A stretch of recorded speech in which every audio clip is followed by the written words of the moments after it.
Recording in progress.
All right, good evening. I'd like to open the meeting of the Wakefield Conservation Commission for Tuesday, November 1st. First up is roll call. Jimmy. Yeah. Ken. Here. Peter. Here. Teresa. Here somewhere.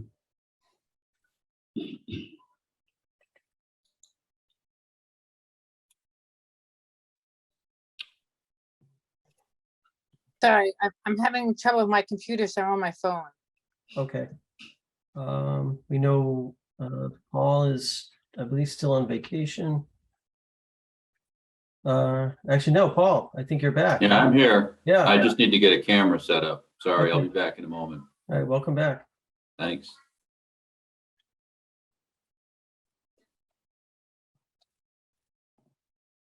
All right, first up is the approval of the minutes from October 18th. Anybody have any comments, corrections? And if not, would somebody like to make a motion to approve those minutes? Make a motion to approve the minutes. Is there a second? Second, All in favor? Teresa, yes. Peter, Yes. Ken, Yes. Jimmy, Yes. and Paul, you would probably abstain. Yes, I do abstain because I wasn't here. Right. All right. All right, first up is a continued public hearing, DEP 313620. That is 100 Hemlock Road, Northeast Metro Regional Vocational School. I know we've got some revised drawings that were presented recently to us. Would somebody like to take us through those drawings? Sure. Can everyone hear me? Yes, go ahead, David. All right. If you don't mind, I'll share my screen. Yes, please do.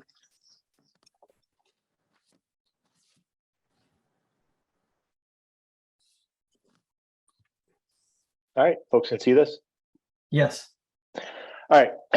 So the first thing we're showing tonight is we were asked if we could relocate the drive north of wetland 3. Just to point out some key points here, this is the property line, comes to like a point. This is wetland 3. This is the proposed maintenance building. And so this is just a study putting the driveway through it. Now, a couple things about this. One, these horizontal curves, the radiuses are 50 feet. So that doesn't work for school buses. And I gotta show you another graphic why. But to make this work, we'd, you know, the roadway geometry is just too tight for the school buses. If I zoom in a little bit, also too, what we're showing here is, you know, if this was to be graded out, there'd be impacts into the wetlands. If we were to try to stop those impacts with a wall, it'd be an 11-foot wall that looks something like this. So even with the wall, I think that, you know, we'd still be nibbling into the impact, into the 11-foot wall is going to probably have a pretty decent sized footing. Something else I just realized on this sketch, which isn't included, is a sidewalk. So we'd actually have another 5 feet somewhere that we'd have to try to fit this in. And you know, the main reason why, besides, is what this is just a turning study. The top one's really the more pertinent one. It's the buses. Bottom one is a tractor trailer unit. But the blue is leaving the site. The yellow is coming into the site, and then we kind of look in just with the roadway geometry. They can't stay in their lanes. You know, obviously the big issue being like the corners. They just almost take up the whole entire lane, trying to stay that tight. So we were asked to look at this. It's just not. It doesn't seem like it would. Well, honestly, it's not a solution. I could never stamp something like this. It just doesn't work for the vehicles. So I don't know if you guys you want to explore this or have any questions. Yeah, David, I do have a question concerning the S curve there. Couldn't that rise be flattened out over a greater run than that tight space? So it could, but you start doing that. So what we did when we did this, just again, it's a sketch. 100 foot radius is the minimum. So the radius would be twice these.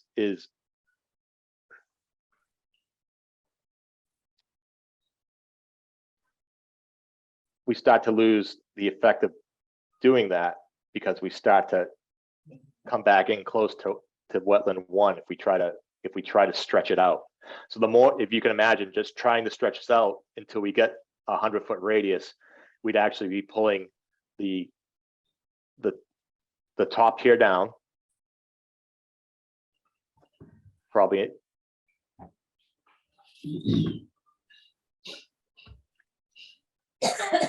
This would end up being pulled down, and this would end up being pulled out in that direction. And are you seeing the sketch on your screen? Yes. Okay. So before the first left turn, if Coming the in. if the road were to start sloping planned south, I don't know, it looks like it could fit in there to me, but So remember, there's a vertical aspect to this too. right. So we and again, you can have walls, but even with an 11-foot wall like we're showing here, remember, we're not showing the sidewalk yet on this. We're going to be into wetland 3 with impacts. And then the more we stretch this out, we'll start to nibble into closer to having impacts to wetland 1. Dave, I have a question for you. Sure. You know, when we went to the site walk, and if we were walking from Farm Street in towards the school. Yep. The left-hand side was of course getting very close to the wetland, but on the right-hand side, the road swerves towards the left, and then there was a roadway to your right. Who owns that roadway there, and what is there any way that could be utilized if you push the whole road out of that area? Do you know what I'm saying, Dave? Yeah. So if we're walking in, why can't we move it farther to the right? Yeah, because there's a road there already. well, there's the trail.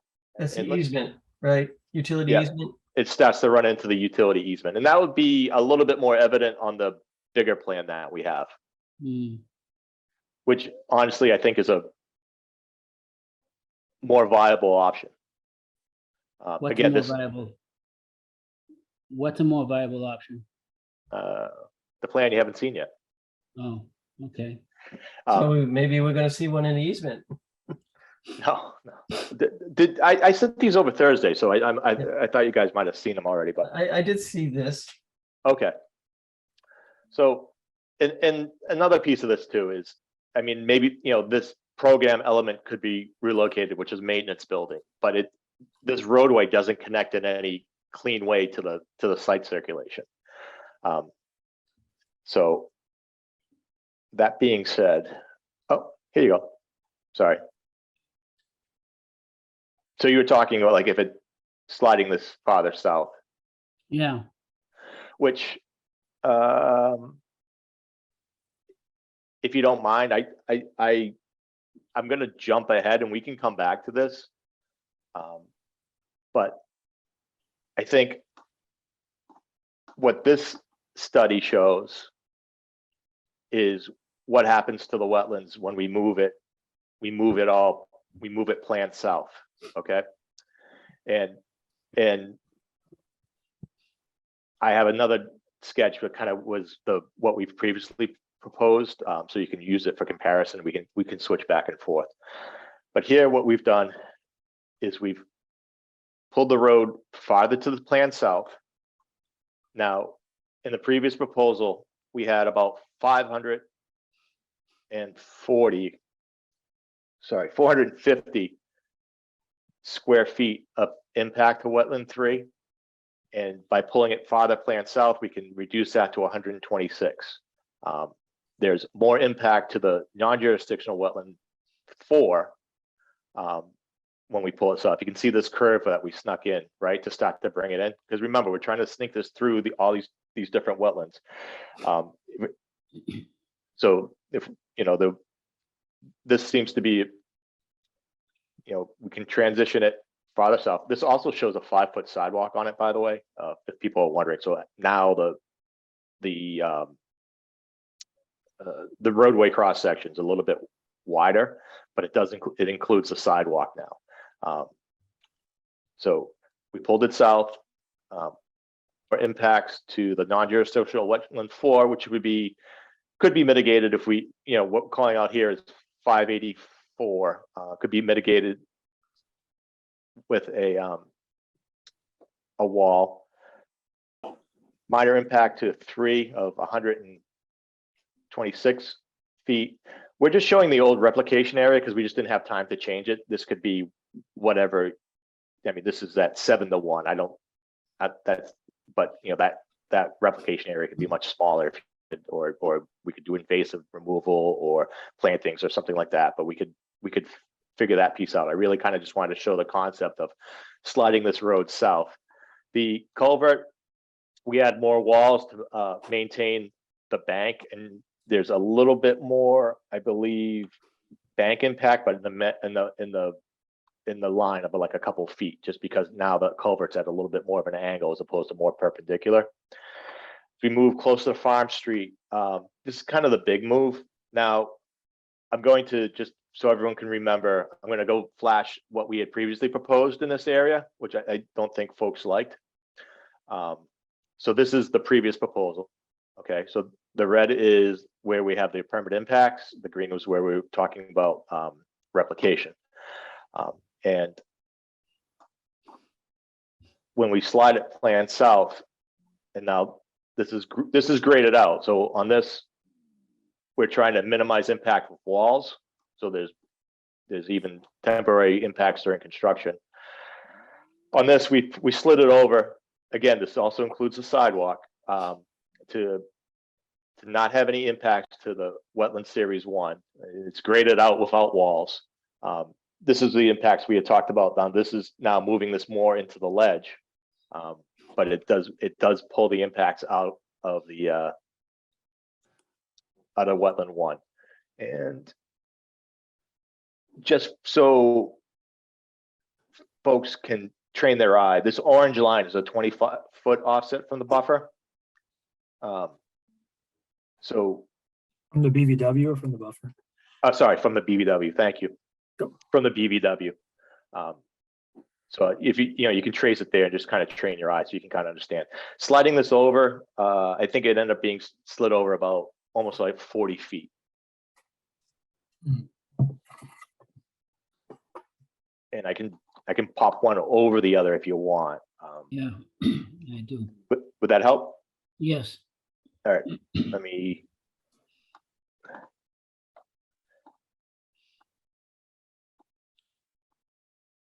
I don't want to do it so small you can't see it. So the top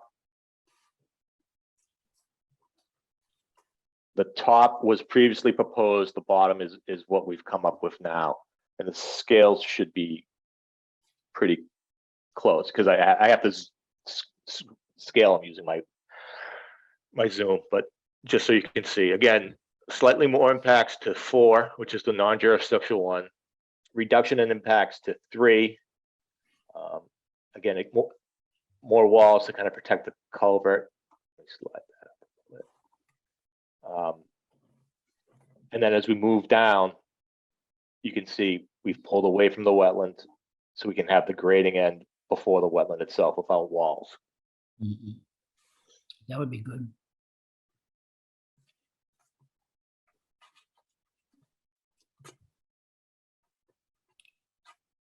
And there's no, this is Andrea Kendall with LEC. There's no impacts to the isolated vegetated wetland too, in both scenarios. Yeah, and I'm sorry I didn't mention that. If you don't mind, just real quick, because I did forget to mention that. And I can go back, and I'm sorry I'm jumping around. Oh. So this is isolated wetland too. So we're kind of able to get back to grade just by grading it.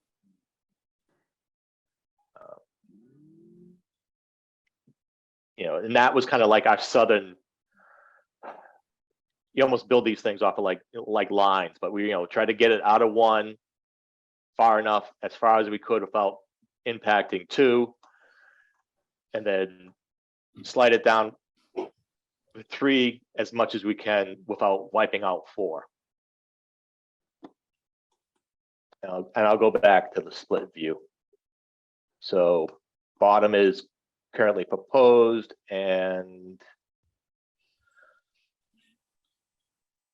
top is previously proposed.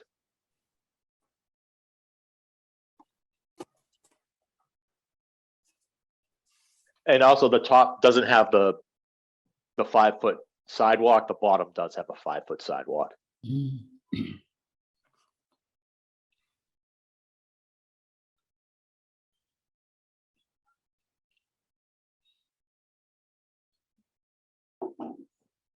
Definitely an improvement on the, left side of the plan for sure. Mr. Chair, may I ask a question? Sure, Matt, please go ahead. Thanks, Matt Byrne, senior ecologist with BSC Group. David, just a question about the new proposed drawing you're showing on the bottom here. As you approach the intermittent stream at wetland 3, why have you gone to a graded sidewall rather than the walls you had originally used at that location? Sorry, Matt, the graded sidewall? Yeah, you've extended the wing walls quite a bit along the bank at the plan south. Yes. In 'Cause order now to, Yeah. So if you look before, the roads crossing where that intermittent stream was perpendicular, and as we slid it south, we're now crossing it where it's at an angle. and you were using sort of I think, if I'm understanding correctly, originally in the upper image here, there was essentially a vertical wall that supported the road bed. Is that correct? It would be a culvert under it. Yes, Yeah. yes, but Yep. on Plan South, that kind of what you're showing supporting the south edge of the road is that a vertical, essentially a vertical wall? Yeah, so there would be a culvert under the road, and then those would basically be the wing walls to hold back the grading. The black lines are the wing walls. Yeah. No, I'm sorry. I'm not being clear, I think. If you, though that, no, I'm talking about the original proposed drawing. Yes. All right, let me zoom in. Thanks. What you have, I think, please correct me if I'm wrong. The southern Plan South edge of the roadway. Yep. All along here is pretty vertical. Right, it's very steep. Yes, it's like riprap. Yeah. And in the new proposed, you're using a more gradual. Oh, so, all right, so let me, so these are sketches, Matt, right now, right? Yeah. So the grading that you're showing here, and we have, we didn't have a lot of time to, I mean, this is a big undertaking to redo the roadway geometry for something like this. Sure. But it is a good point. It's actually one I meant to bring up, but actually at another point farther down the road. But the grading that you're seeing on the bottom, that's 2-to-1. And so what we're kind of able to do quickly is to, when we're doing this out, and not to bore people with like and I get it wrong because actually Paige does all the work, but we basically create a 3-dimensional roadway corridor surface, and we tell the side slopes to go out to 2-to-1. Obviously, 2-to-1's like a safe to show like the extents. If we were to do riprap, that could come back. That could come back in, right? So that would be something that we would further develop. If you know what I mean, like if you look on the north side, those are 2-to-1. Those are 2-to-1 grades, right? And I think on some of those areas, again, it could be if riprap was an acceptable material, we could shorten it up if there was a concern of like having an impact of 15 feet beyond the sidewalk versus 10 feet or something like that. Gotcha. What I meant to, so this is really just it's a very, we would develop it further into construction documents if this approach was something people were happy with. Again, trying to minimize the impacts as best we can. The key point being like we were able to be fairly conservative with the grading so that we could get back out of 1 and 2. And then, if you look at this, this grading on the south side into the ledge, that goes back quite a ways. That's something we'd have to further develop. This is shown at 2-to-1, but it's ledge, so it will probably be steeper, but also at the bottom, we're going to have kind of like an offset zone from the roadway to the toe of the slope, this is probably fairly accurate from where the disturbance would be. It would just be a different set of disturbances. Gotcha. But it really just, but yeah, that was actually a great question. So yeah, that could be tightened up. Okay. Yeah, it just looks like a potential opportunity to minimize or reduce the impact to bank there. So, but thanks for the explanation. That's helpful. Yeah. So these are like on the bottom, essentially automated contours that we had to put in, where the other ones are, we had the time to develop more fully.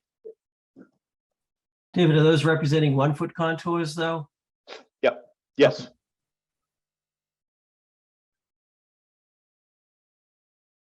But I mean, if we were proposing riprap in this section before, there's no reason why we couldn't do it now. The roadway's a scooch higher, so the impact would come out a little bit farther. But I mean, again, once, if we were to develop this further, that's all stuff we could talk about and have a better understanding on. I'm going to zoom just out so we get the full picture again. And you guys tell me if you want me to zoom into something. The back on that culvert, would that be a precast box culvert? So the culvert under the roadway would be precast, open bottom, so like a 3-sided one would be, Right. and then the wing walls, they'd either be block or cast in place. You know, we could do either. We haven't, other than it's some sort of, you know, permanent concrete wall, we haven't picked out the material. I mean, the lowest impact would probably be like the larger blocks, because those can be just basically laid from above on a prepared surface with no footing. Do you have an estimate on how high the culvert would be from floor to, ceiling? Or base to So- top? So the top plan, it was 3 feet. And on the bottom plan, because we moved the road,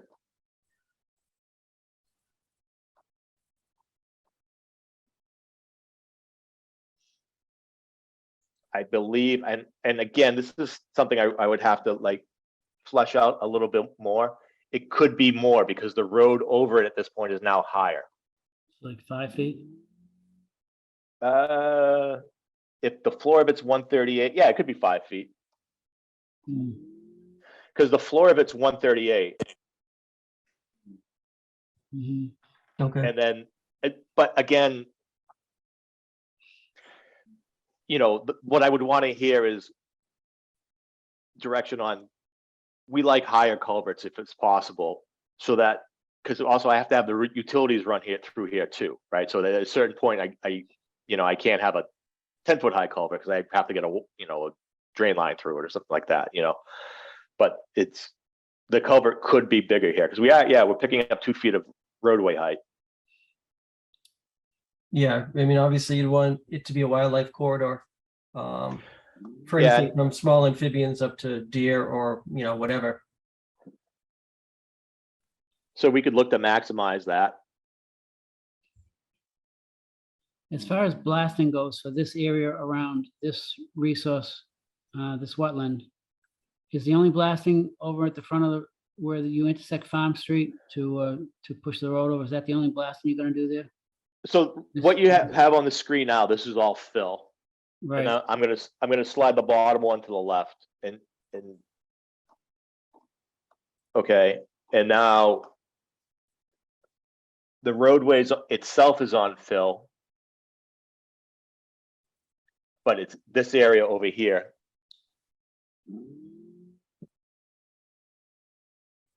That's Phil? No, that's cut. That's cut, right. Yeah. That's what I thought. And then the roadways fill, and then the planned north side of the roadway is filled down to the existing grade.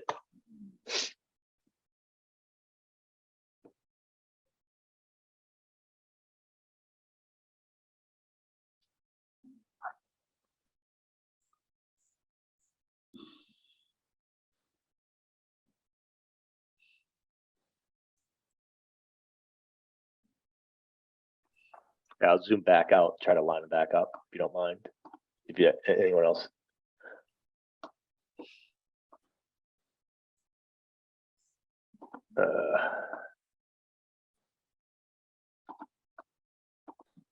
There. How you running the utility? Are you gonna have, how you gonna run the water from when it rains? Where's it gonna go? From the road, where's it head to? So in the previous proposal, and it wouldn't be, I don't think, believe much different. We have a series of catch basins, drain manholes, and water quality inlet, which has a subsurface beneath the roadway surface detention system, and then the detention system has an overflow. So we'd have to have some outlet to again, not shown. We'd have to develop it further. We have to have some sort of an outlet for that over to wetland 1.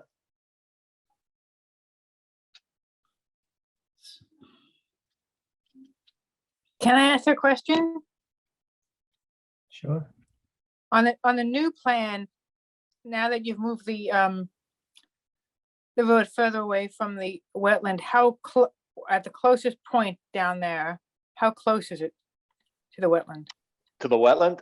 It is, unfortunately, I had to restart my computer like minutes before. I actually had that marked out. So I'm gonna go from the edge of the sidewalk. Is that okay? Or you want to go from the road?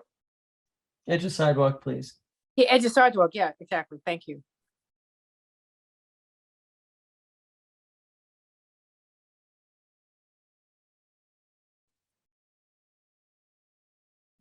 $15 feet.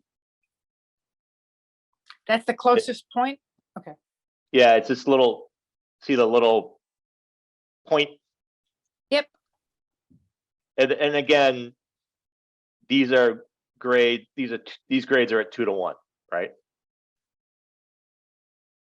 So if there was a magic number of like 10, that could be, let me just straighten this out because I'm an engineer. Again, we would develop it further, but you know, we could have, you know, riprap here, and then 15 could become maybe 10. Oh, sorry, wrong way. 15 could Yeah. become like, Okay, I was wondering what you're doing. yeah, sorry. So that I'm trying to do too many things at once. The sidewalk is 15 feet from the wetland.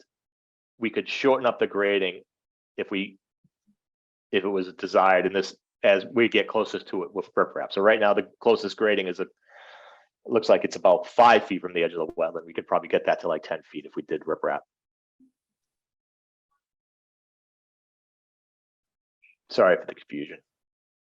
Is there a verge on the plan north side of the sidewalk there? A verge. Yes, a grass verge, because what I'm seeing is the chevron shaped. You mean like a shoulder? Yeah, thank you. Yep. So, and Paige, you correct me if I'm wrong. So, okay. See where I'm drawing now, or trying to very Yes. badly? Vertical granite curb. This is a 5-foot sidewalk that ends here. And then from the sidewalk, and so what Matt's getting at, is it's a good question. From the sidewalk, it's not really good practice just to dive off at 2 to 1. So there's a small grass shoulder right Mm, here, yeah, right before we start our 2 to 1 slope down. I think it's 3 A feet. fence on this, Probably is there gonna be something protecting? Probably a guardrail or something, I would imagine. So on the si- So the grades don't call for a fence or a guardrail or anything, or any sort of like edge protection, because it's for the cars themselves, we have vertical granite curb now, and for the sidewalk with the shoulder and then 2 to 1, it's not like it's a fall hazard. Along with the point that's on your screen right now, where we get like the sidewalk crossing over the with the wallways adjacent, say like down here, there's going to be something on top of the wall so that people wouldn't be able to fall over. I'm just thinking, following up on a question Peter asked last meeting, is that obviously you've moved it further away from the wetland, but it's still really close to the wetland. So how are you gonna minimize the effects of the wetland of having that road and the sidewalk so close? So by meeting the stormwater standards is the big one. Is basically making sure any water that comes off the site is clean and meets current regulatory standards. And then we have the physical distance there. And then if you're worried about people on the sidewalk getting into the wetlands or something like that, we can come up with some sort of planting plan that, my preference would be some sort of planting plan that discourages it instead of like fencing things off. Once it's built, the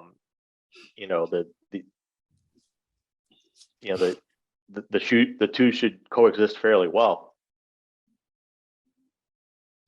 What there should an option? coexist? I'm sorry. The avoidance of of impacts of the wetland and the use of the sidewalk, what should coexist? Well, The use of the sidewalk and then the health of the wetlands.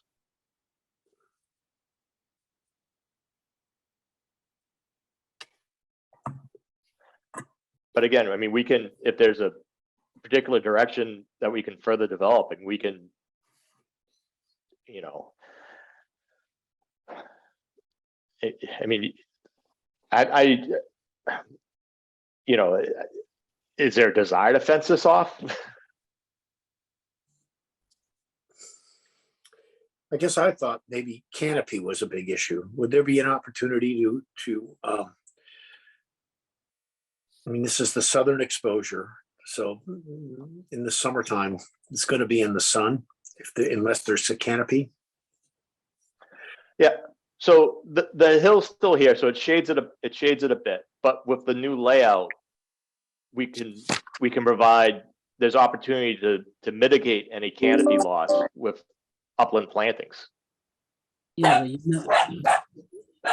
but do you know how many of the mature trees that you'll be able to save with this layout? I mean, it's more important just to save a mature tree than to plant saplings.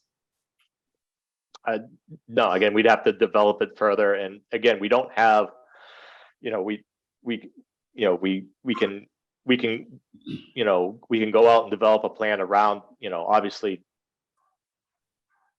you know, the mature, you know, working around any mature trees that like are falling along this line. David, did you do any core samplings in the wetland? During the ANRAD process, they did the, you know, they, And how far You mean down like was it? How far borings? down to the ledge? Yeah, how much? oh, they much- didn't do any borings in the wetlands, Do they, but do the, you know how much overburden there is in that wetland before you hit ledge? You must hit ledge. we could, so first off, not offhand, my guess, and again, with ledge is always a guess, but if we were to look at the test pits along the previous roadway, we could say this is where we hit ledge at that point, you know, at such and such a point. Mhm. And assuming that carries over somewhat level, it probably goes up or down. Probably goes down a little bit because that's probably why the wetland actually formed. But I mean, we could tell you off the existing test pits, but we didn't do any test pits in the wetlands. Mhm.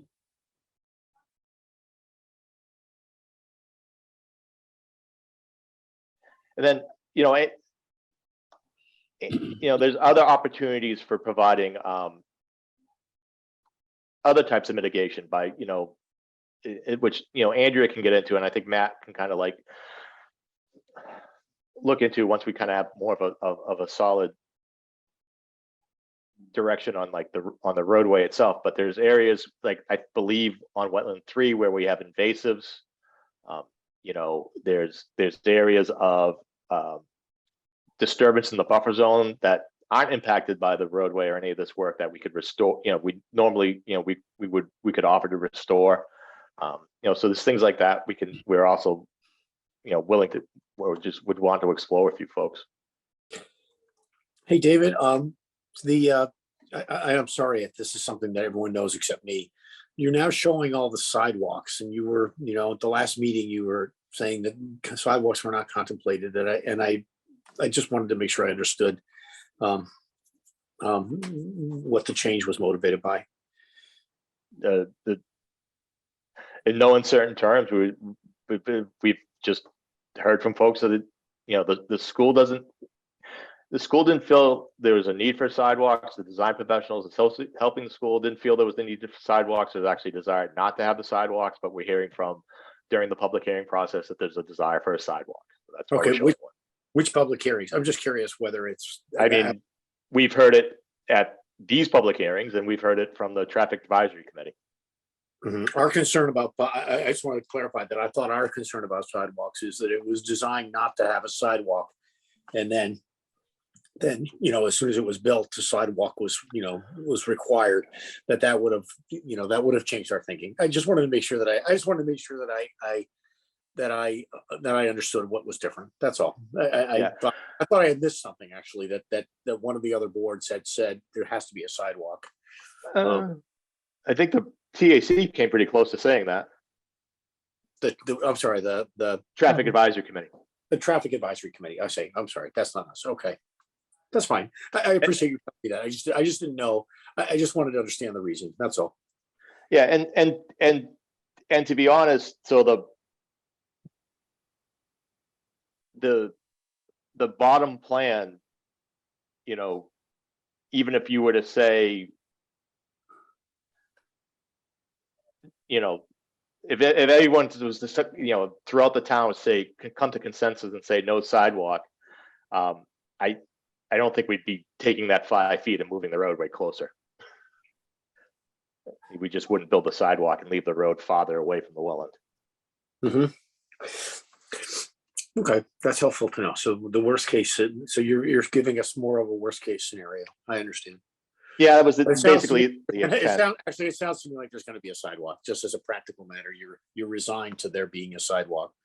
Yeah, we're planning for it. And again, like if someone says, don't build it because there's nothing for it to connect to, then the sidewalk the material of the sidewalk would probably go away, but not the actual roadway layout would change. The roadway wouldn't be moved 5 feet closer. Yeah. Okay, that's helpful to know. I appreciate you telling me that.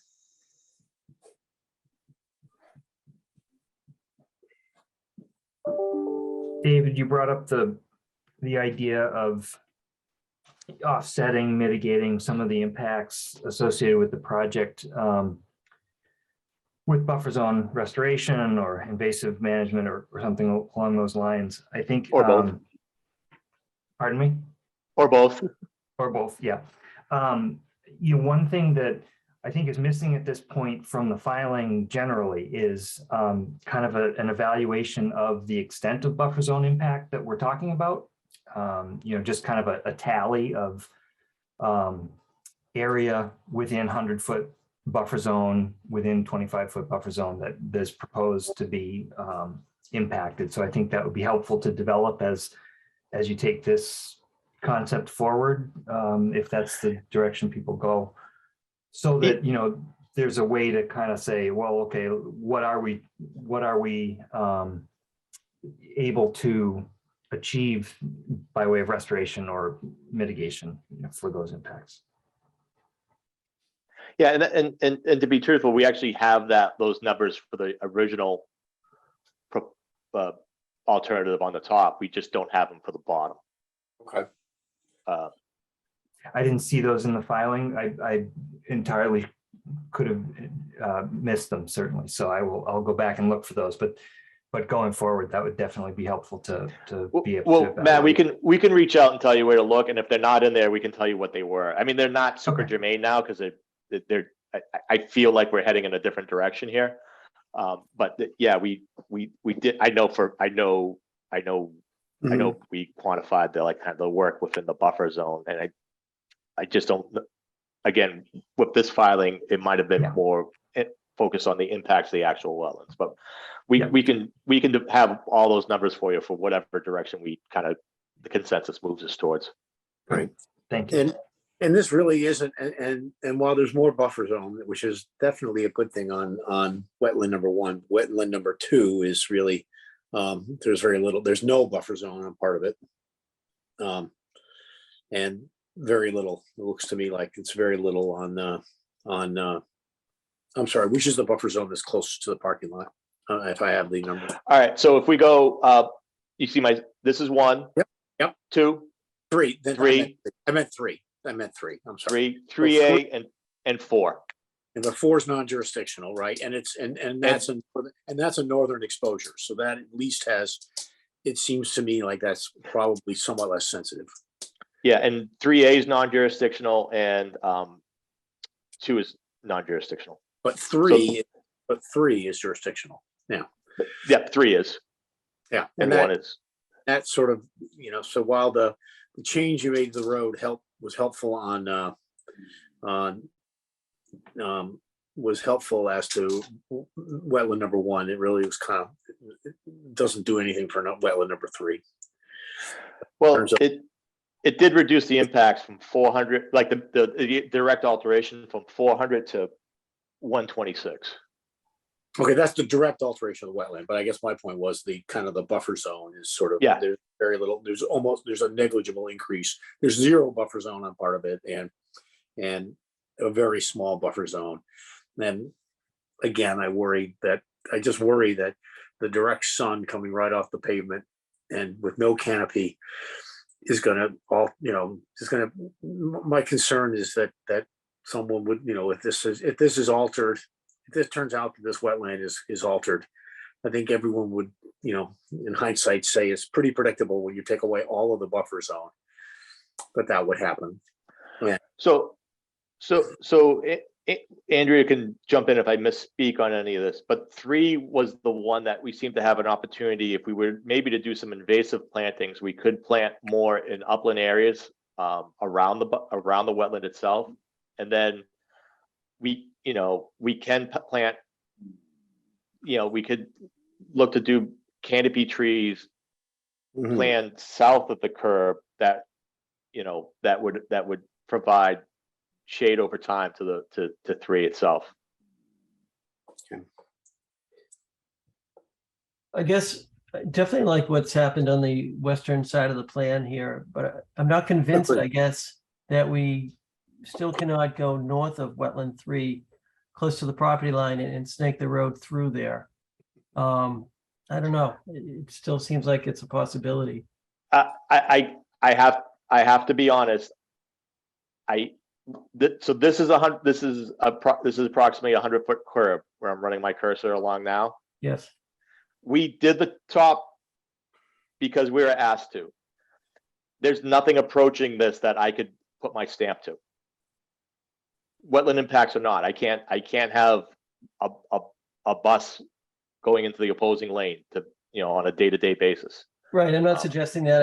I'm not convinced, I guess, that curve cannot be flattened But more I mean, to accommodate it. again, if you can imagine it as it's all connected, and if I start to pull this end, we start to pull it down. If we start to make this transition earlier, we start to, we start to pull it down more into wetland 3. And again, also to remind folks, this layout, which is the first one we did, so we did it I think the day after our last meeting or something like that. And then we kind of got word about the sidewalk later. Doesn't include a 5-foot sidewalk and a 3-foot shoulder. So this, there's still this has shoulders, but it doesn't. We're missing another 5 feet, and at this point we're right up against it. While you have that up, I did want to ask a quick question, so I'm glad we went back to it. Can you just do me a favor and compare that curve to the curve that is around the other side of the building that wraps all the way around the building? It's further over, all the way to the, I guess it'd be the north side of the building, because there's a pretty big bend that goes around, and just compare the ones that we're saying are not achievable with the one that is proposed around there, and just tell me the difference, just so I know, please. Sorry, please. One's tighter and one isn't. Can you show also, can you show the one I was talking about? Yeah, you're gonna have to actually just, I don't have one of those up. So if you just give me a second. Yeah, no, and it's gonna take a little, it's pretty big. Okay.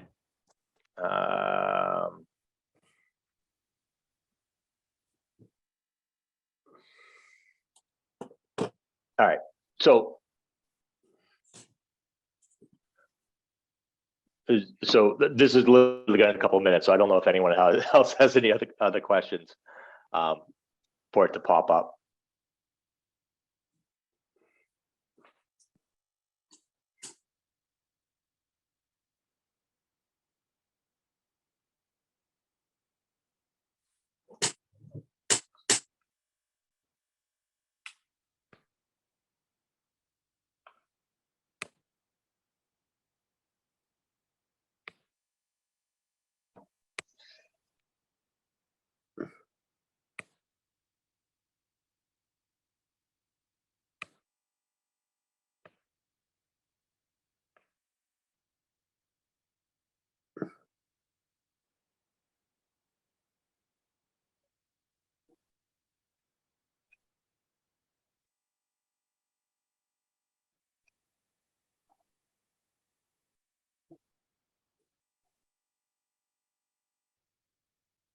I'm,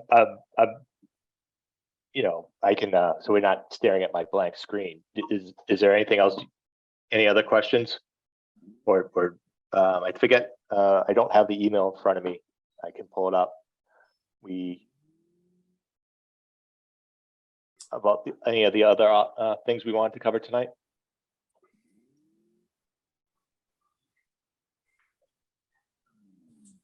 Well, we didn't look at the extreme west end of the road yet, where the the driveway ends and meets Farm Street. So we do want to look at the very end also. Right, so at this point, we don't know, I mean, so we're purposely not showing that. You see, it's like just falls off into a white void. You know, it works with no additional wetland impacts for either a T intersection or a rotary. And you know, with a rotary, there'd be a little bit more buffer zone impacts. Again, but it's you know, if we were to pull this down 35 feet. David, just so you know, your screen isn't. Oh, I'm sorry. Thanks, Joe.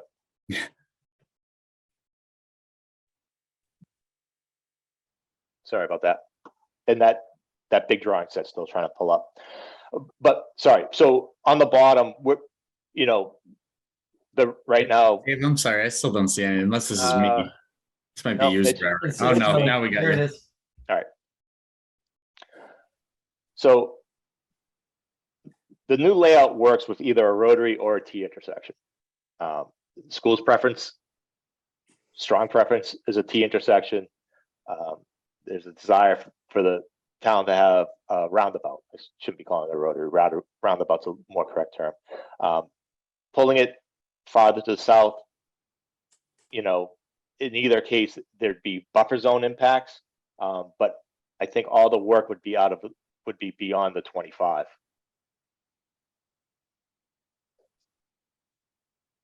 Okay. And I'm sorry, this set's gigantic.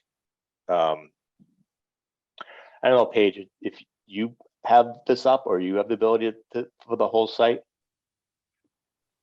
I can try to pull it up as well. All right. If you don't have a 3D computer model of this, do you? We are developing it in Civil 3D, but I mean and then we have some with like the school itself. We have, you know, different perspective views, and the architect actually has like a flyover, you know, but it's, you know, building focused. Mhm.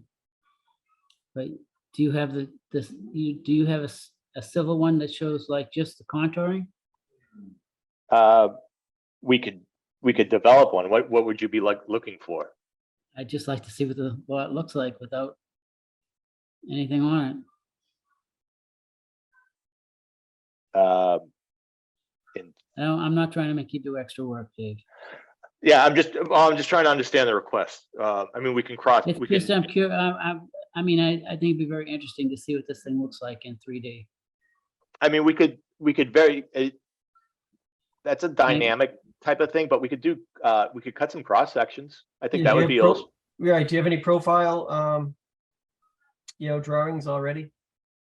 not for the bottom one, because again, you know, that's something we'd have to develop further, because right now we'd have to put in the vertical curves, Right. for like the roadway geometry, which isn't a big effort, but it's something we want to feel good about moving forward. And then we could cut some sections and show you like a typical section and how it at key points and where it ties back in. But do you have the ability to show the whole lot in with contours? Do you have that ability? Like a 3D rendering? Yeah, Again, more building focused. yeah. All right, let me. This is Kevin. We have the architects on the line, and they did do some sections and whatnot. Carl, is there something that might help answer Jim and the chairman's question? I understand what David's saying. We have a lot of stuff focused on the building itself, but I thought we did a cross section through here. Did that show maybe something that can help? This is Carl Franceschi with Yes, Carl. Thank you. DRA. Kevin, we do have one section. I'm not sure it's going to answer Jim's, concern to understand, the site three-dimensionally. I'll see if I can bring that up, though. Give me a minute. In the meantime, I can share the site plan. That Yeah, go back please to do. Rebecca's question. If you had to do just a section, I wouldn't mind seeing a section through wetland 3 and wetland 1. At like the closest points. Well, 3, we're touching it, but like at that point, and then at 1, like where we're the closest. Yes. Yes. Rebecca, do you know which curve you were specifically talking about?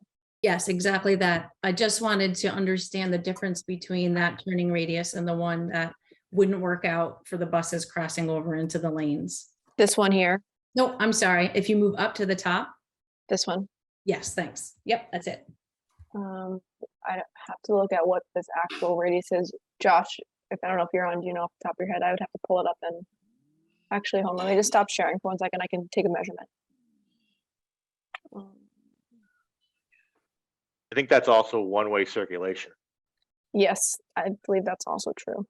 So you at that point, the buses, if buses and any large vehicles going there is heading in one direction at about 15 miles an hour. Okay, that makes sense. That's what I didn't know. So that answers the question. Yeah, oh, there's. Oh, and also can I you see just took that? the measurement off of the Yes. center line at that radius, and the radius at that point is 92 for the curve, and what's shown on the other plans is 50. So that's almost half of the tightness of the curve. Okay, great. But- Thank you. But our transportation folks gave us a guideline of 100-foot radius. So actually that one visually is a good one to kind of lock in, right, Paige, to say that's kind of what we'd be limited to. Yeah. Yep. All right. How's this, Jim? This is a site section. It's sort of through wetland 1, close to it. It's actually going by the June Circle property line and through the town of Wakefield property up to the building area. And it's obviously it's a big site, so you can't appreciate exactly the change in elevation there, but it is drawn to scale. Mhm. See if I can zoom in a little bit, Jim. Is that helpful at all, Jim? I was actually hoping it was the other way going through across the proposed road. Oh, okay. Yeah. Well, sorry. we can certainly generate some sections. That is interesting though to see it from that view. It It looks a does lot give a good flatter than I idea. expected. Huh? It looks a lot flatter than I thought it would be. It does, doesn't it? Well, now that we're putting a sidewalk along the road too, we have to think about handicap accessibility. And so we're keeping the grades intentionally at an accessible grade. Yeah. And Paige, correct me if I'm wrong. So the grading on the alternative that we showed tonight, that's for the roadway, we kept that at 5% or below. Yes, that's correct. Okay, so that's to keep the sidewalk accessible. And the current grade on Farm Street is what? It's gonna be 15, 20? The Going up the current road to the vocational school? Do we know what that grade is? the grade along the road, so like Yeah, if you give me, I can tell you in a second, and it's just a snapshot. Right now, I'm just gonna measure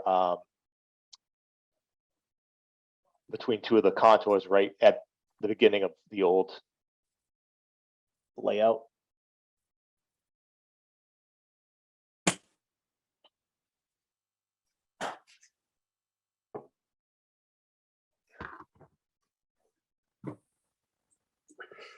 It's fairly flat. It's almost like 1%. Going up the hill from the high school to the vocational school? Here, I'll show you my, if you don't mind, I'll show you my screen. Yeah, It's Dave, he's asking about Hemlock Road. not Hemlock, yeah, Farm sorry. Street. all right, then I don't have Yeah. that one. I measured the Okay, yeah, wrong that's thing. gotta be at least 15 or 20, I would think. From bottom at, Bob, you want us to look from bottom at farm up to current parking lot? Is that it? Yes, exactly. Okay. All right. That might be something we can get for the next one. Yeah, No, we can, yeah, definitely. I'm sorry. I was Yeah. doing farm in front I of thought yeah, so. sorry, the new entrance. yeah. Just to kind of put it in perspective, what the grades look like.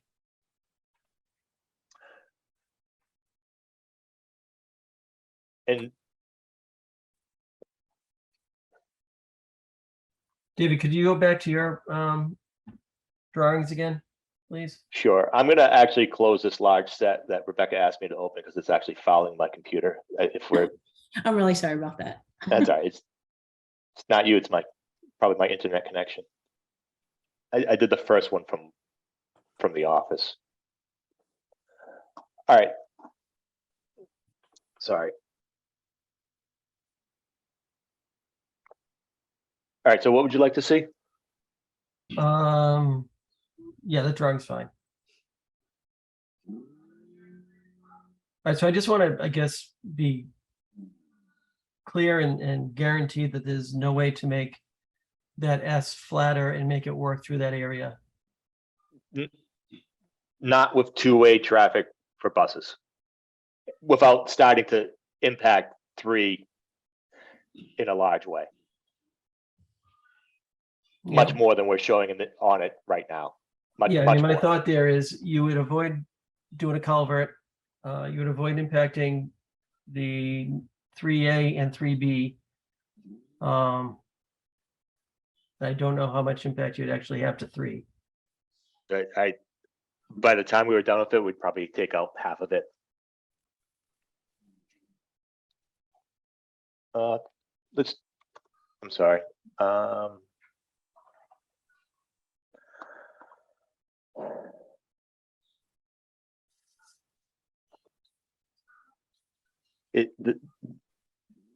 The impacts would,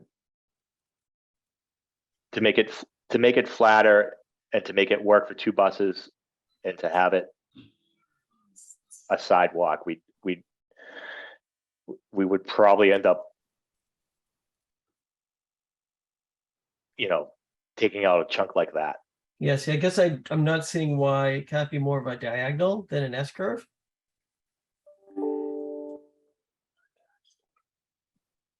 Like right there, you start sloping down right near the edge of the wall. Yeah, exactly, something like that. We probably still just don't, again, we're looking at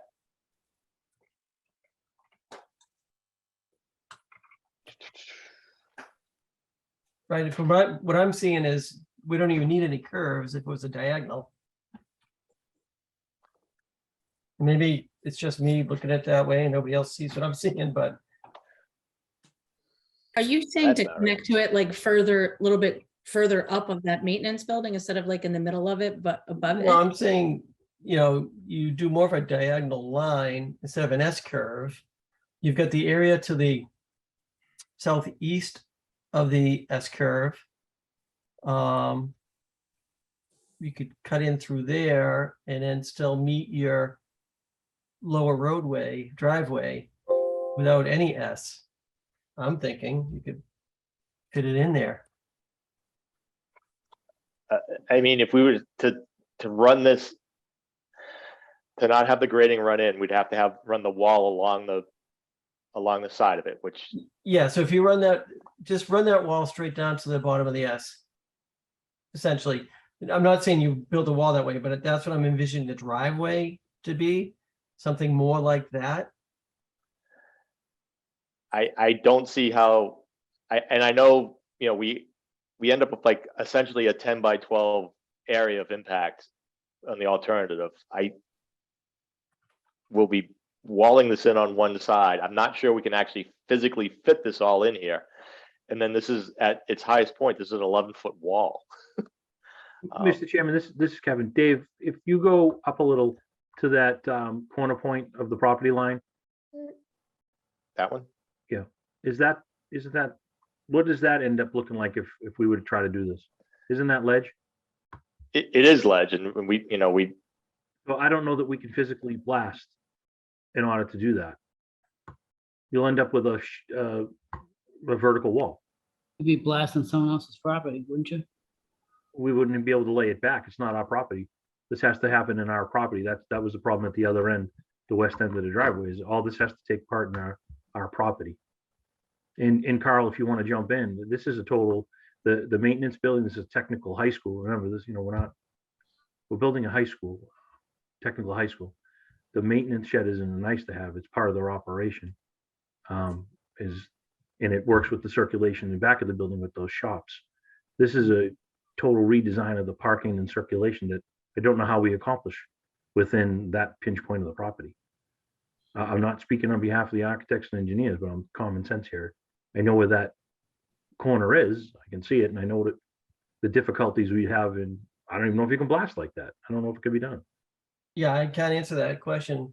Obviously, that would be for you guys to figure it out, but So, well, David said that. Now, I'm not speaking to him, Dave, but I heard him say professionally, this isn't something he would design. It doesn't work. I mean, really just physically between getting a wall in here that would protect the wetlands and this point, I don't think we can get the improvements in there. So at that point, we're going to be impacting this wetlands. I would suggest we would keep move it farther south, minimize the impacts, and do what we can to mitigate those impacts on the upland side.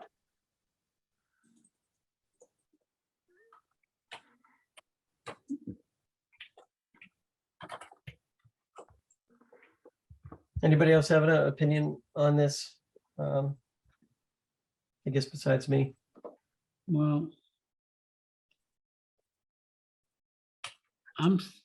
we haven't really tackled the blasting part of this thing either. I mean, where are you blasting and where aren't you blasting? And where is your blasting within our buffer zones or? So focused on the driveway, That part I get, that front there. the rest of this would be fill. On the southern side, it's fill, but on And both the- sides, It'd be fill. on both sides, okay. Yep. So at the pinch point there, is that a cut? It would end up having to be a cut. Because Okay. we're up at 152 here. And And so where else do you have a cut along that area? In the area of currently those proposed three? within the buffer zones we're looking at, the only cut we have is over here. That's the only cut? No, you just said that over at the pinch point you have a cut, right? We're not proposing to do that though. Right. If we were to try to sneak a road in here, we'd have to cut it and blast. But we're not proposing that. We're proposing to move it farther south, farther away from the wetlands so that it's a fill situation. And then we could build walls to kind of hold back the road grading. Okay.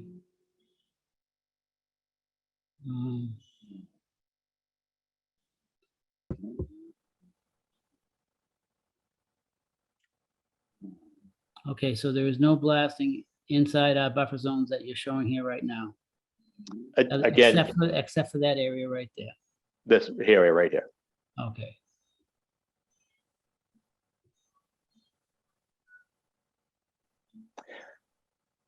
And then the only other thing I would say, because I don't want to mislead anyone, is where we're very close to existing grade with the roadway. So like this area here, Yeah. there might need to be like trench rock removal to get the utilities in, or it would be within the roadway itself. Yeah, Yeah, so it there's wouldn't be this- blasting, be like a hoe ram. Hoe ram. Or it could be drilling, and it could be drilling and hole ramming. It could be drilling and blasting. If you're, it could be hole ramming itself. But I mean, those are all, some version of drilling and something else would probably be the Yeah. easiest and least painful way to do it. Yeah, there's a spot grade of 136, it looks like between, okay. Between Yep. 130, all right. And this road, and this here is 134. So this is a cut, but I'm assuming that this is diggable. But again, there are utilities not shown also as like the underground detention. So but that's all within the footprint of the roadway itself. So hard. See, I don't know how to read a lot of this stuff. So it makes it very hard for me. Who's speaking? Patricia? I don't know who that was. Patricia. So just general house rules. Take that. Commission will ask questions, and when we're done asking questions, we'll open up to the public. Every night. I don't think they know they're muted. Yeah, it's Patricia Hegbold is non mute. All right. I've just muted that party. Thank you. Seemed like a mistake, yeah. I Yeah. heard the Bruins in the background though. I wonder what the score is.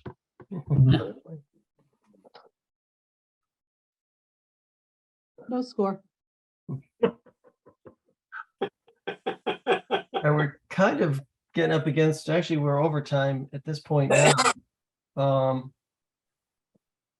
Does the commission have any other questions at this time?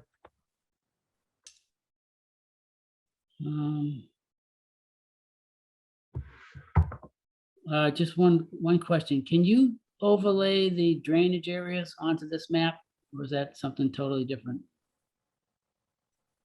Well, one, I can't, and then two, the drainage areas have changed. So you talking about like the different catchment areas? Yeah, I want to know how the thing is broken up, how the water's gonna flow. Are we maintaining the existing conditions? So Paige, do you want to, could you jump in and just talk about on the previous, how we had it broken up, which we would try to mimic the same? Sure. So in general, the stormwater approach is that there are 10 design points in the existing condition, and those same 10 design points are modeled in the proposed condition, and we compare the flow and the rate at each of those 10 design points, and that is included in the stormwater report. There's an existing and proposed drainage area map, which shows the boundaries of those 10 design points. Okay. But do you remember offhand on this, what we're looking at on the screen, what we had for design points here? Wetland 1 was definitely one of them. Yes, and there, I can pull it up. I don't know off the top of my head. Was it based on this conceptual or the prior? It was based off of the prior roadway design. So anything that we have would not be updated for this layout, but it would be the same general approach. Okay.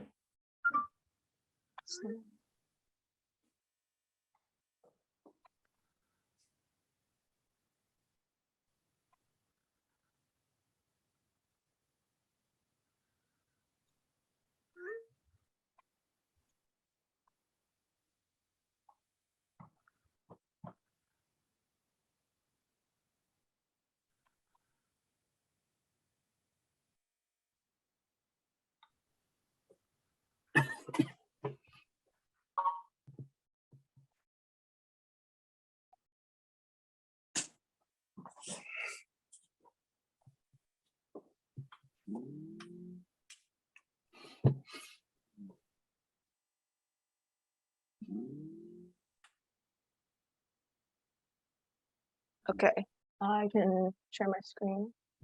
Let me stop.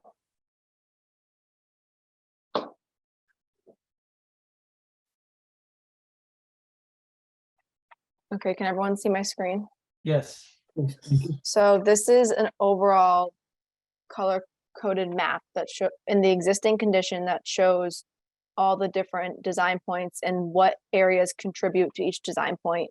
So in particular, we would be looking at design point 5, which is wetland 3 and 3A and 4, and design point 7, which is wetland 1, and that is the existing condition. So gray is everything that drains to wetlands or to wetland 1, and yellow is everything that drains to wetland 3 and 4.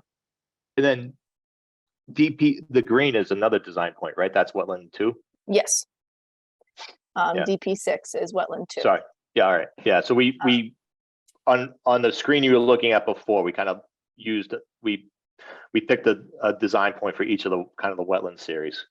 So 1, 2, 1, a separate one for 2, and then one for 3A, 3A, and 4. Yeah. And then if we jump to the proposed condition, again, this is the older roadway, but we tried to maintain similar colors. So the 2 series of gray still drain to design point 7. It's just broken up differently now because a portion of it will get collected in our stormwater system and then discharged into design point 7, where this lighter gray piece flows over land as it did in the previous condition. And then the yellow, similar to before, shows that wetlands 3, 3A, and 4 are all still interconnected with this culvert. And then the green shows that wetland series 2, the area is generally maintained. We can put them side by side if that will help, but Yeah. basically the different shades of the colors indicate that it might be being treated in a different way, like it may be being picked up in a catch basin and then discharged or routed a different way, but it's still making its way to the same location. So the water budget isn't changing within the areas? Yeah, we try to maintain it as close as we can. Do you have those figures with you? Which Those- fig? Well, whatever you had for in the other plan, you have a volume that you've got coming out of that wetland. So do you have those volumes that you're trying to match? I mean, how many- The rates are listed in the stormwater report, and it compares Okay. every design point. So it will Okay. compare, each one to existing versus proposed for the rates that are generated. Okay. There should be a table in the I gotta stormwater look report. at that. That's in the, Stormwater report, so it's not too far in. It's the Yeah, it should be one the of the first tables. few pages. Yeah, Jim, that's probably How do something you- we should and how talk do about you- next time. yeah, let me just ask one more question. So when you go from the existing to the proposed, do you account for any damage or something that might have changed due to blasting? How do you account for that? So, I mean, we Like, account how for do like you this. know, how do you know where the water's gonna flow after you blast? So the again for the section we're kind of looking at now, there may be some rock removal associated with the detention, but the only blasting would be for like the ledge itself, which would just be like an open face ledge cut, right? Yeah. As opposed to like you're blasting out for a basement, and then we could the blast waves don't propagate very far, but we can have like a more formal answer from our geotech consultant about that. But also you have to remember too is all the wetlands themselves, they're wetlands because they're the plasticine nature of the bottom, right? And the rock underlying it doesn't, it basically the plasticine nature of the hydric soils is keeping the water in there. So that's really, what creates the wetland. Well, at some point, it's got to get down, the water's got to get down to the other side of the existing school, on the east side of the school, right? I mean, you must have design points that you're going to down there, right? Yeah, I mean, so this is, I haven't seen it. I don't know where your design points are. Are they marked out on any of these plans? on this plan, and then on the plan she flashed before. So we and just so you know, I think one of the previous meetings, we kind of had this all set up, teed up to kind of walk through the approach and things like that, but we can, you know, if that's something you want, we can tee it up again. Yeah, I'd love to, like, the next meeting, I think we should concentrate on, it would be worthwhile to concentrate on how this system is going to work.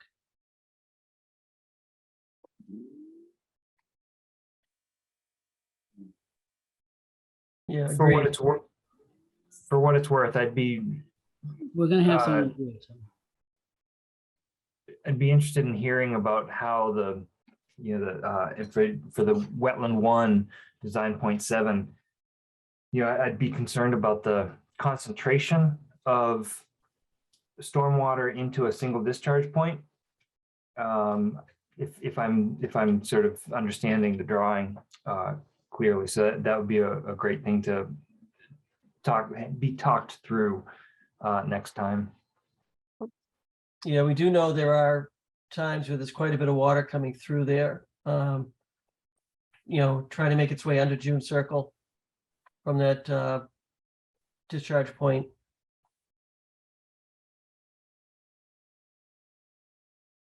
We have 2 proposed design points for Wetland Series 1. One for this portion of the road, and then another for this portion of the road. One's here and one's here. Yeah, so what is now sort of overland and sheet flow and subsurface flow in kind of a broad area from Farm Street almost all the way down toward Wetland 2, all that gets highly concentrated into a single discharge point. So actually, we're showing 2, but we mean and again, this is the old layout, so we can develop the stormwater strategy again, which will probably be similar, but I mean, we could instead of flared end sections, they could be, you know, level split spreaders or you know, we could, you know, things like that. It's not. Mm-hmm. And this lighter gray section will still be overland. It's just the 2 darker gray pieces. Yeah. Right.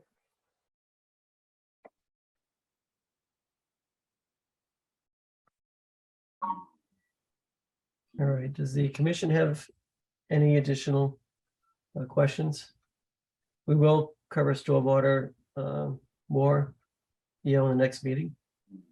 Will we continue to discuss the wetland, you know, the steps that need to be taken to avoid degradation of the wetlands? Yeah, we definitely have concerns about loss of canopy. And may I ask a question too, just about the, do we view this on a wetland, on a, you know, separately for each wetland or on an overall basis for the property? Say that again? What is the impact of having these separate wetland areas? Is the analysis the same for, do we take each one at a time? And if we think that one of them is going to be degraded, or are we looking for an overall, you know, no net reduction in the quality of the wetlands on the property? I mean, I think we need to look at each one individually and what may, you know, happen as a result of the developing.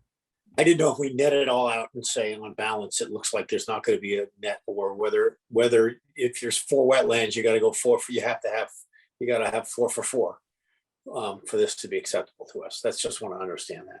And we can certainly look at them individually, especially those that are Well, jurisdictions. I will look at them individually, but when we ultimately make a decision to vote, whether we vote on, Matt, do you have do you know, I just don't know the answer to that question.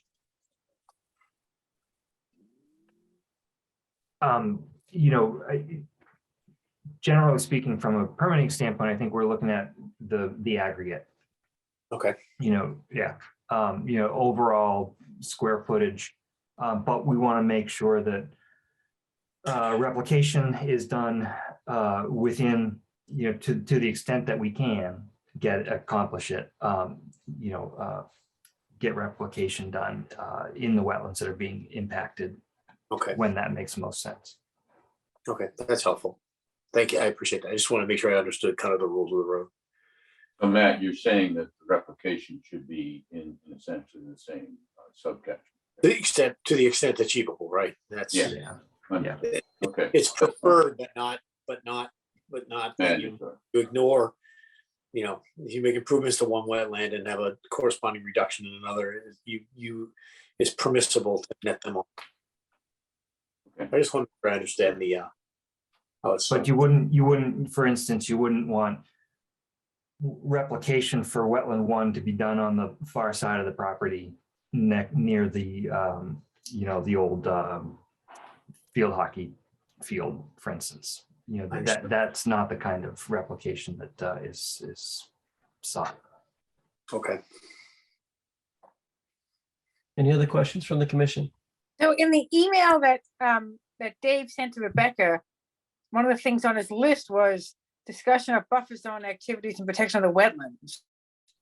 So I don't just repeating what you just said. I don't think we covered that tonight. So that remains to be done.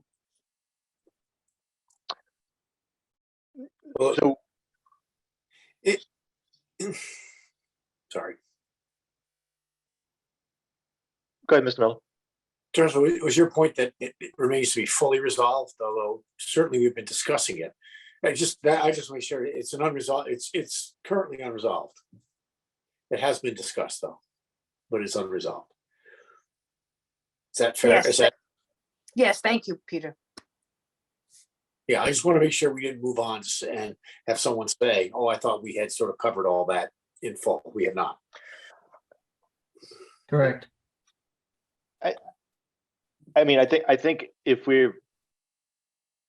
what we're kind of presenting tonight is more palatable, then we can come in with more specific mitigation measures. So the discussion really has been like things we could do if It's certainly more palatable as to wetland 1, whether it's complete. That I think is maybe up for discussion, and I think part of it will be based on what can be done to to take into account that there's a significant part of it doesn't 5 feet. Wetland number 3 looks like that's still just that looks like very little has been done in terms of the southern buffer zone being 0 for a significant and it's a much smaller wetland, and that's the reason I was asking about aggregate and combining, because it seems to me that you presented something that's pretty responsive to wetland number 1, not so much for wetland number 3. And I think I'm not trying to put words, but I'm just saying that is my observation. Right. So now I think I'm not forcing anyone to but with this direction, I think we can start to give more concrete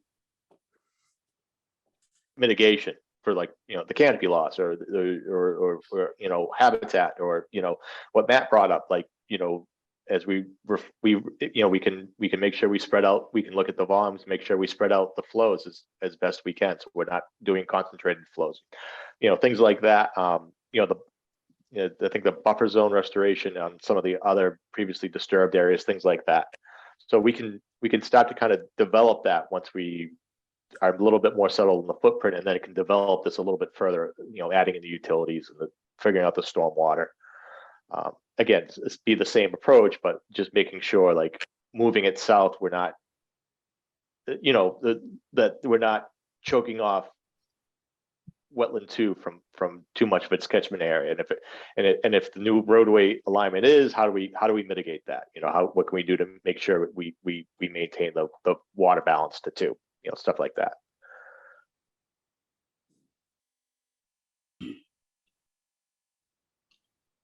Okay, any other questions from the commission? We are Um, half an you hour know, over. I just want to say one thing.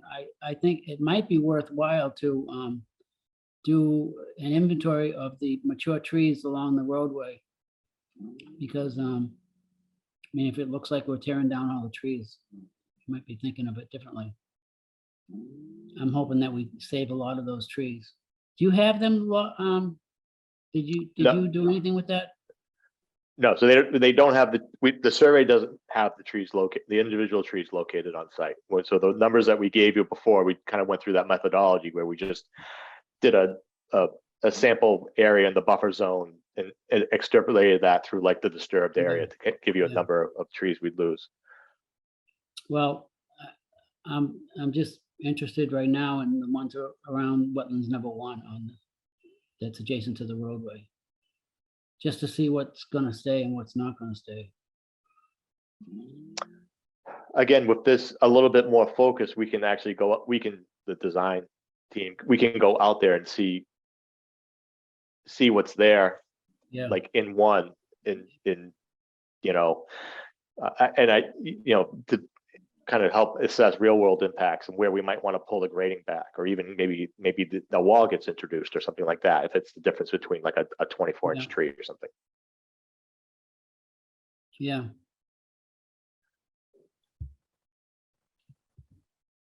All right, I have nothing else. Kevin, you have your hand raised? Christine had hers up first. Yeah. All right, so are there any other questions from the commission? All right, if not, I will open it up to the public, but I will remind you, Oh, okay, Bob, before you get to the public, then I thought Christine was on the commission. I apologize. okay. I just, before we get into the question and answers, it looks like we're rolling towards the end of the meeting, and thanks for going over. We appreciate the extra time. We always huddle again tomorrow, the team, and this is what we heard, this is what we need to do for the next meeting. What do we know about the test fitting of the driveway now? At the last meeting, he asked us to take a look at relocating around the shed, moving it south. We've done that.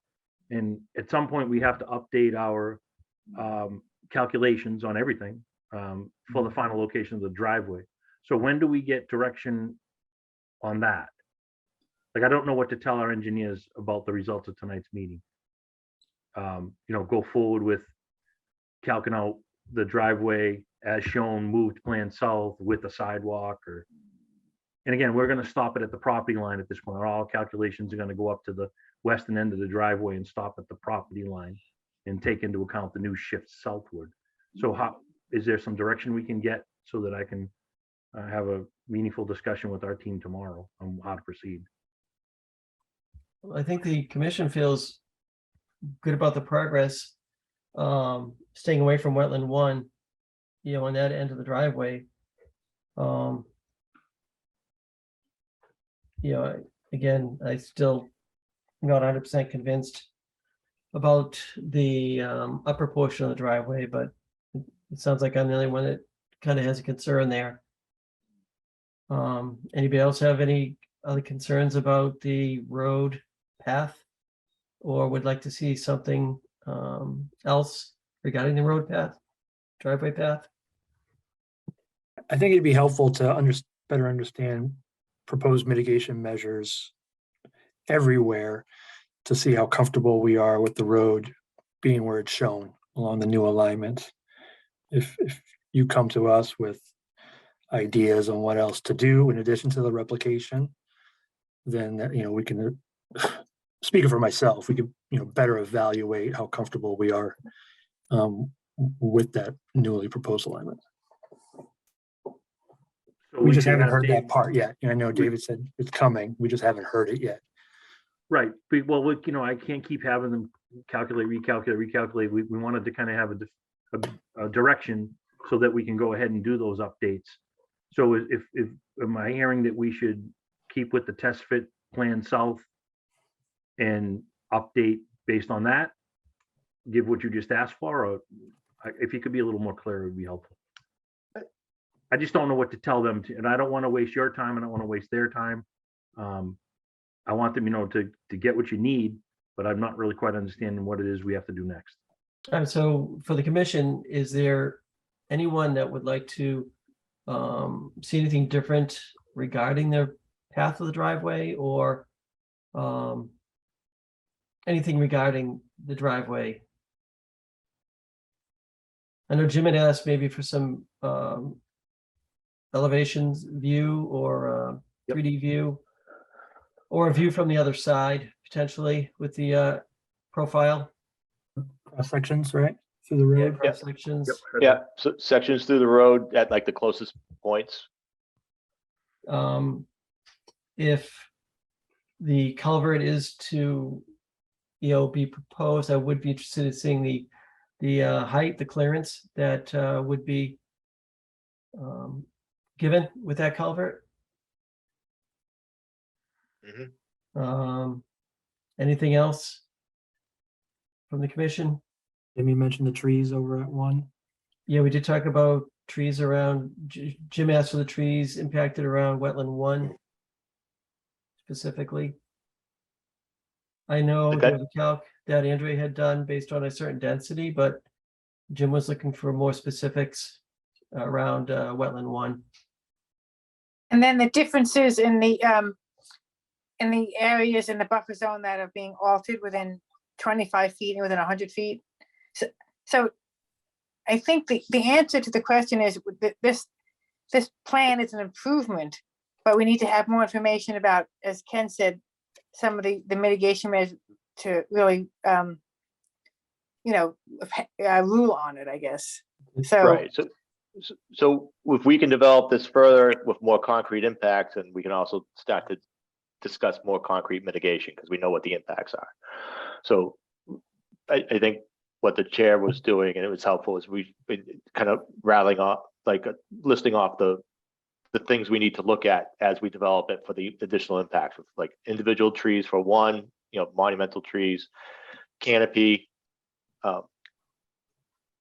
the wildlife, as far as like the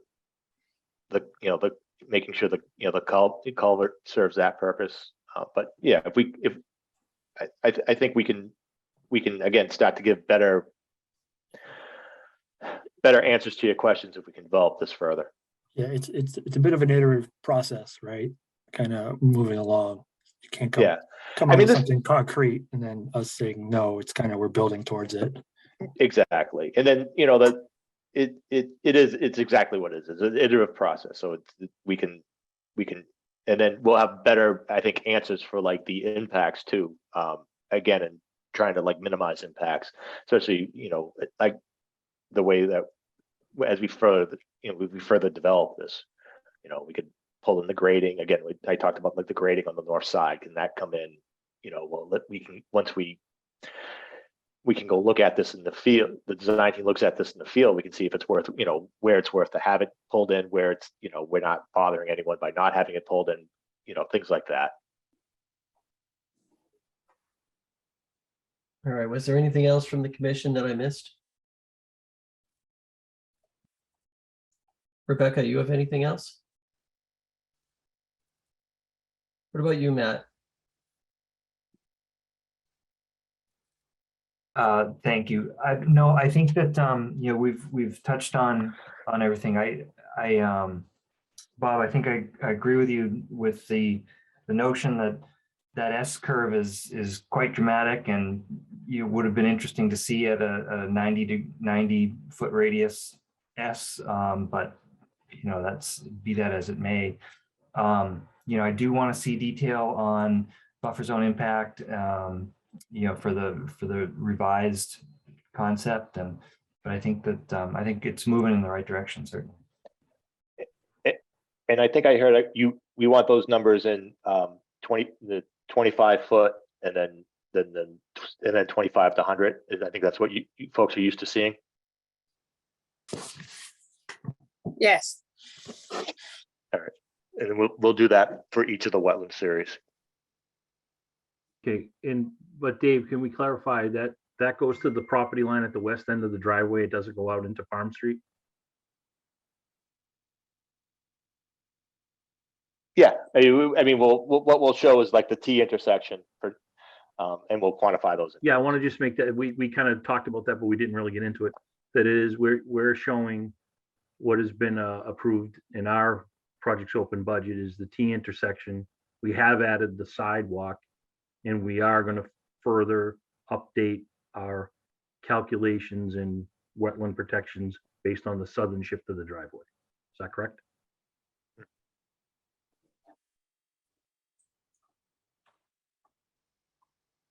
Who is that question for, Kevin? Anyone who wants to answer? No, Rebecca, I'm sorry. I just, because usually Rebecca and I will send an email back and forth and say, you know, this is what I heard. This is what we're going to be prepared for on Tuesday night, things like that. So I just making sure everyone's on the same page. To that effect, just piggybacking on that, if sorry, Mr. Chairman, if you don't mind. Are there any outstanding questions? I suppose this is a question for Rebecca. Are there any outstanding questions from the last meeting that we weren't able to address so far that we may be able to? I don't remember that. I mean, I feel like we did have conversations and it was answered. I don't recall anything outstanding, but I will double check and I will send an email and let you guys know if I see anything. It's like, it kind of has been changing a little bit. So I don't have anything that I can think of. Yeah, we had a little checklist, so I'm pretty sure we answered it all, but please send us whatever you want. As just a cleanup thing, I want to say it because Matt is on the line. I did speak to Jim. Jim, I'm not sure if you discussed the invoice, or would you like me to bring it up? No, you can bring it up. Okay, yeah, Jim had called me and let me know about the procedural, how the BSC group was to be paid before the meeting. And I just let Jim know, I did contact the district. I understood how they paid bills, but I wanted to hear it from them. And the finance director reminded me that it's, you know, they're bound by they're a public entity and bound by the same rules as the town of Wakefield. And the way they processed is I got the invoice they got the RFP on Thursday. Communicated it with the town, with the district. The finance director issued a purchase order, which he's going to send to me tomorrow morning. That unfortunately has to go, unfortunately, it's their process. That's how they operate is that PO goes to the school committee, which is Thursday night. They approve a warrant of invoices and the check will be cut the next week. So Matt, I apologize. I couldn't get the check. We're not Walmart. I couldn't ring corporate and say, send the check. So I moved it as quick as we can. And then I talked to Jim and said, send me the revised, I guess you have another proposal for some additional services. Get that in my hands as soon as you can. Jim, I actually sent an email to Dave, seeing if he had it, send it to me. And I'll try to get that on the current warrant as well, so we can help expedite payments and not have you wait. But I'm here to tell you that a purchase order has been cut for the finance director. You're going to be paid. It's the procedural aspects of how to pay a bill in a school committee. I just asked, does that include, Absolutely no worry. Thank you. I appreciate it. does that include Thanks for the Matt's heads up, work? Jim. Sorry, go ahead, I'm sorry. Teresa. Sorry, does that include Matt's work for the initial meeting that was separate from the $6,500? Do you know what I'm talking about? I have, if there's something else, just send it along to me, Rebecca or Jim, just let me know. I have a $6,900 proposal, and there's one coming for the stormwater calcs. I think Dave's gonna send me. I thought there was another one too, but Oh, we had paid, well, way back when we had paid an additional one for the wetlands check, the wetlands delineation. You mean that one? No, I think I know what's happening. Oh, okay. Well, that's what I know, Rebecca. Just for the initial meeting, I think we covered that. okay. I Okay, think never mind. that's how that went down, is we covered it, and then we're going to transfer the funds when we get the new check for the 69, which should cover that meeting as well. Then we will transfer that money. Okay, back to I the got fund it. that we I'm took out sorry. of. Thank you, No, that's Rebecca. okay. Sorry. Sure. Rebecca, I believe that's November 10th. On my foggy memory, I'll look at my emails tomorrow, but I That's what believe the you check's said. cut on the 10th. Yep. I think that's what you told me. Okay, And good. I did send around the other proposal. I'm sorry, Kevin, I didn't have your email on my home computer. It wasn't popping up, but I sent it. Yeah, I emailed Dave and said forward it over. All right. Or I could do it tomorrow. That's good. Either way. All right. Thank you. All right, thank you, Mr. Chairman. I just wanted to clean that up. And All right. thanks for the heads up, Jim. All right, thank you. Any other questions from the commission? All right, we are about 45 minutes behind schedule. I will open up to the public, and I will remind the public of a couple things. Your our jurisdiction is wetland resource areas, riverfront areas and buffer zone. Also, please state your name and address for the record. And I see Christine has her hand up. Go ahead, Christine. Yes, hello, Christine Ryu on Woodland Road in Wakefield.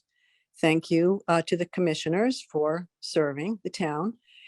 And I just want to make a request that there's so many details discussed tonight. It's very hard to then listen to all those, the public has questions and we have to wait 2 hours before we can say anything. I think it would be more effective actually if we were given time, after an hour to ask a few questions, but that's just something for you to consider for future meetings. I do have a question for Matt Byrne. Last meeting, he brought up, he requested that the project prepare a comprehensive discussion of the adverse effects of the project. And I just wondered if I misrepresented or misheard that from Matt. And, what is the status of that comprehensive discussion of the adverse effects? Because it seems like we're just kind of going at this piecemeal, the tree mitigation, for example, within 25-foot buffer, there's a requirement that there's a 1-to-1 replacement of trees. But where would those trees that are taken down be replaced, given that now there will be, a roadway and a school? And so there's just so many questions about mitigation, and I really haven't seen anything comprehensive. And it just seems like things come out in a piecemeal fashion.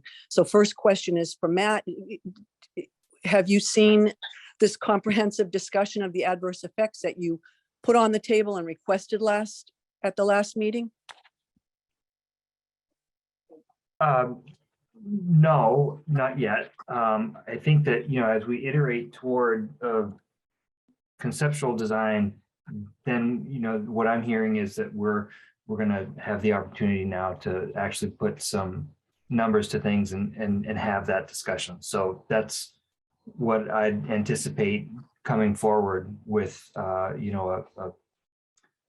conceptual design that the commission feels is better, a better option. So yeah, that's what I would hope we would see. But doesn't an accounting of those adverse effects actually impact your decision on whether, on either the design changes that you're talking about tonight? I understand it's iterative, but how can you move forward to a final design without knowing that information? Well, it's a process of moving a project toward reduction of impact as kind of a first goal. And I think, we're seeing that. And so that's a good thing. That's good progress. And then you get to, kind of take a look at where things fall at that point. And then have that conversation take that conversation forward.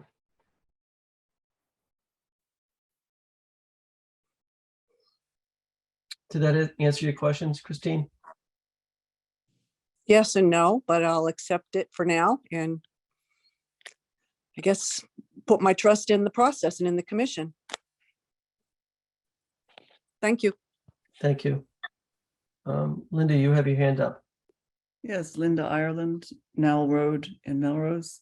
I wanted to point out that there is a huge impact to the Series 3 wetland B1 to B11 in this scheme. The 20-foot culvert is actually sending the ephemeral stream in the wrong direction. We've walked there multiple times. We've taken videos. That ephemeral stream with the banked stream, it actually curves around back towards Series 1. And we have evidence of that. I think the Conservation Department has actually seen evidence of that as well. And I wanted to point out that the wetlands are not isolated as described. Series 4 flows into Series 3. Series 3 flows into the banked ephemeral stream. the banked ephemeral stream curves around and goes back and recharges towards Series 1. And it's an area that is filled with amphibians, including wood frogs. And I'd like to know how that wildlife habitat is going to be impacted after all the construction, the fill, the walls.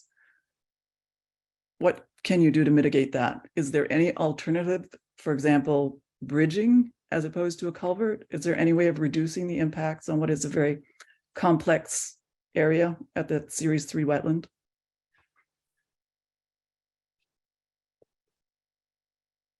I'm not sure who best to answer that question. You asking a bridge as opposed to a culvert? Well, if you walk in that area, all of those wetlands, which are shown as these separate drainage areas on that map, they actually flow into each other. I mean, you can see the surface flow and you can see the ephemeral stream flow.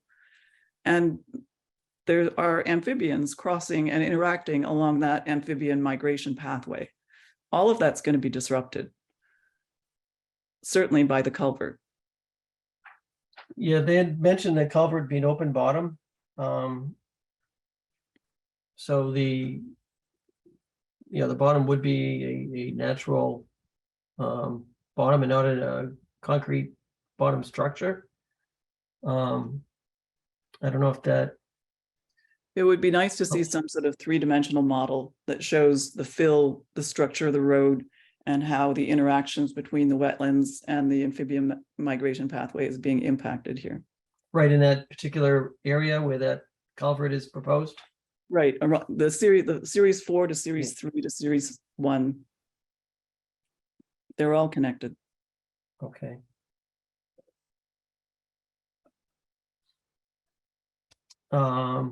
I guess for the applicant, we'll need to take a look at that connection, and maybe we can, during the stormwater presentation, we can look at that and talk about that. We did ask for maybe some more details on what the culvert would look like with elevations and heights. Because if you're sending the flow sort of in the wrong direction, which is what it looks like to me, it's going toward the power line cut.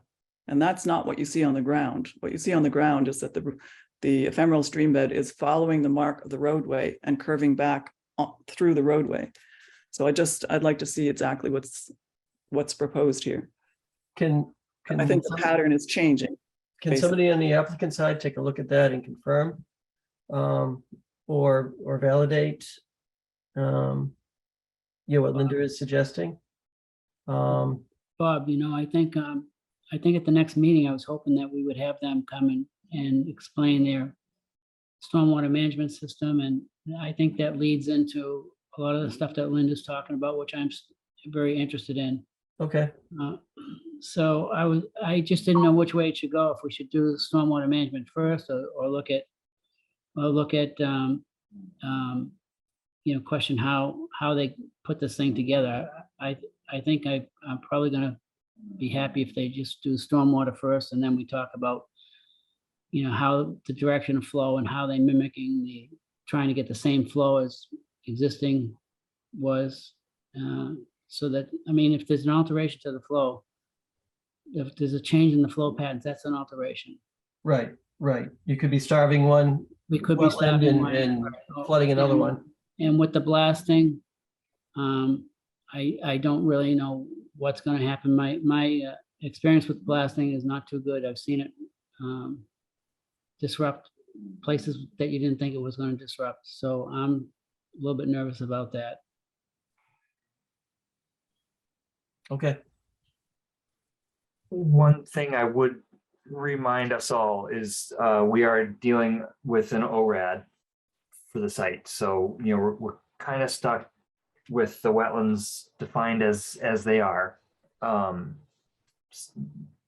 Not to diminish everything you just said, Jim, about stormwater and concerns there, but we are constrained to the kind of location, physical location and connectedness of wetlands by the ORED.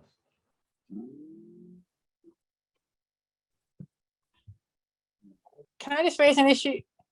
We're talking about stormwater next meeting, but do you think our consultant will have had, well, I guess, what can these consultant review if things will change because of this plan? And the consultant won't have reviewed anything. I guess it will just be a presentation of what the applicant is putting forward, I guess. I'm just trying to understand how the consultant's review fits into this. That's a good point, Teresa. Do we bump out 2 weeks? I mean, to the first meeting of December? Right. If that's the case. Mr. Chairman, if I could, this is Joe DeSantis, Go ahead, PMA. Joe. I had previously, one of our meetings, I think this may have been 2 meetings ago, I had tried to ask you a question along the lines of, what we could expect for a timeline of the process. And I understand that's not necessarily an easy question to answer. But my fear with us missing a meeting is that we are not necessarily trending in a great direction in terms of progress to date, and dragging that out further may only drag things out longer. But I think our sub-consultant should have plenty of material that he could be ready to speak to at the next meeting. And David, correct me if I'm wrong. Yeah, No, the procedural part is a previous previous speaker had asked is, we're presenting as we coordinate with this commission. You tell us what to bring the next meeting, and we've been doing that, not piecemeal. I think we're following your direction. So yeah, time is of the essence. Everyone knows what's going on in this world right now and in the construction industry, and it might not sound like a lot to miss 2 weeks, but it is. We would ask that we have enough information if we could move to the next step. Again, we've got some direction we're getting on the driveway. That's great. It's going to help us tighten up our numbers, but we really need to keep moving this project down the road. Well, it wouldn't be missing a meeting. It'd be postponing the stormwater discussion until. Well, what I was planning, or what I had in my mind, and your consultant wouldn't have to have his review completed for, was really just a presentation to you folks and the general public on our stormwater approach for the site. We can walk you around like how we're meeting the treatment train goals, the volume goals, the methodology that we're using to do that. So you have an appreciation of kind of how we're managing the stormwater. Then you can evaluate it, develop questions as far as as they relate to the wetlands. Now, your consultant's going to do the BSC group will do a full peer review of it, but we were just going to kind of walk you through, again, just at that level, through the different design points, the different points, how things are working, how they're meant, how they're meant to meet the stormwater goals. Then, David, what might happen then the consultant, again, if they're not ready in 2 weeks, would have to do it again and answer his or her question. So I'm not sure. Let me, your consultant, if we do that in 2 weeks or 4 weeks, your consultant's he's gonna do I do those reviews. I actually know I think it's Dom's gonna do this, Matt, I'm not sure, but they're gonna look at it in a granular space, right? They're gonna as far as surface covers, times of concentrations, really that 1,000-page stormwater report. He's probably going to be asking for our CAD files, our HydroCAD files. That's going to be a real granular review. So he won't be ready in 2 weeks then. but the presentation I would be giving you folks is meant for you folks and not for the peer reviewer.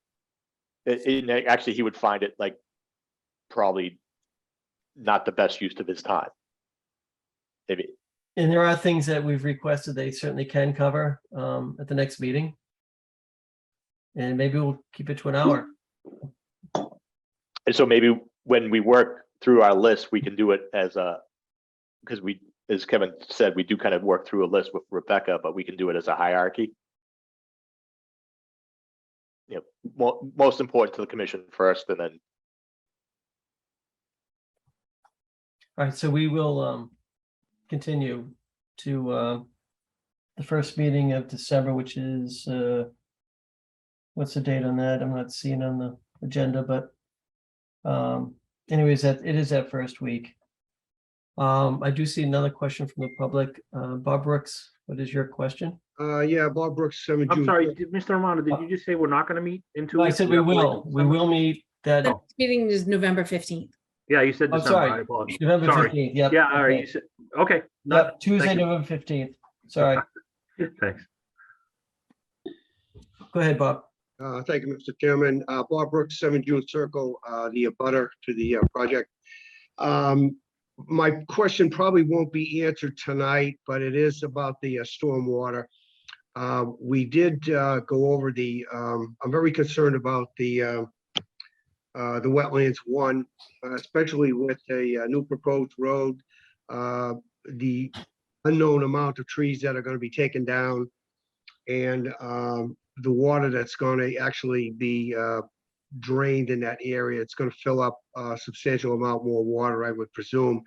And looking at the niche engineering report where it talked about runoff water from roofs and landscaped areas and other areas are considered clean and treatment and can be discharged is not required to a treatment program. And I'm just very concerned about there's going to be an excessive amount of water that's never been there before. And where they said how they can measure the water has previously gone compared to what the water is, I'd like to find a measurement on how that would do it. Because as you've seen, there's one small culvert where the water is going to be drained out. And we've had, flooding issues in the area and throughout June Circle and other streets where the water comes in from all over the place in drainage areas. That's my concern at this. Yeah, thank you, Bob. We did bring that up earlier as a concern also. Okay. Yeah, the water in each of the wetland areas and what it's going to look like, after development. It is something we'll be talking about next meeting somewhat, and definitely a concern. All right, thank you. Yeah, thank you. All right, we'll take one more question. We're over an hour right now. Eleanor, you have a question? Yes, hi, Eleanor Axelrod, Sheffield Road in Wakefield. Again, I was just looking at Wetland Series 3 and 3A, looking at the plan set at the pinch point. It's page 60 if you wanted to look at something close in.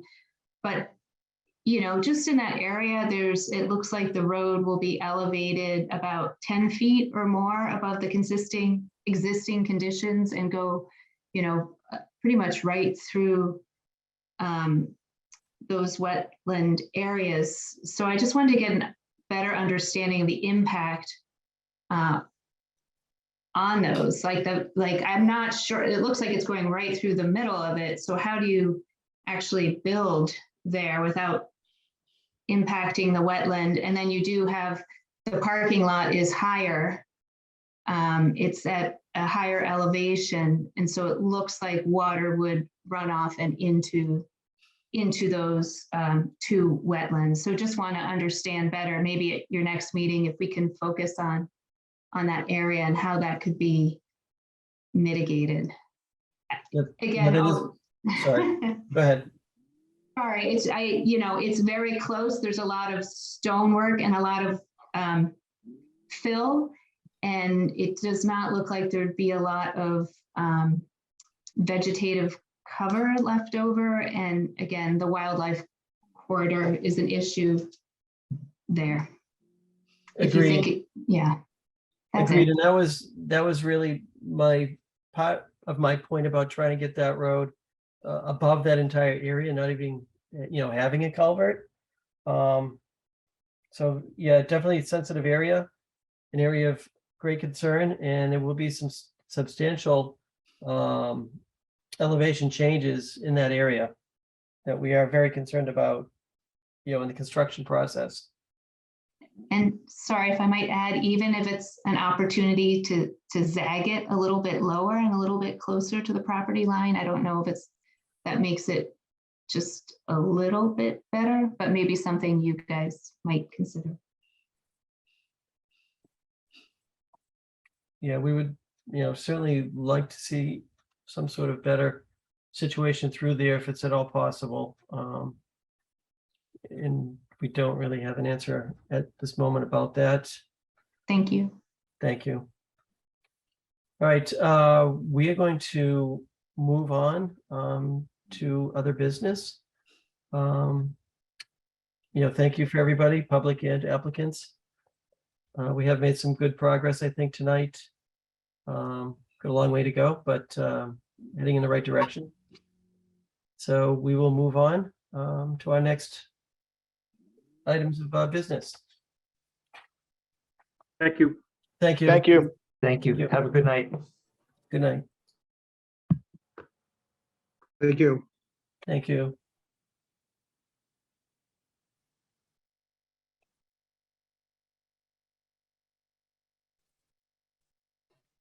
All right, Rebecca, next up is 2 Angel Lane. Yep, I think they're here.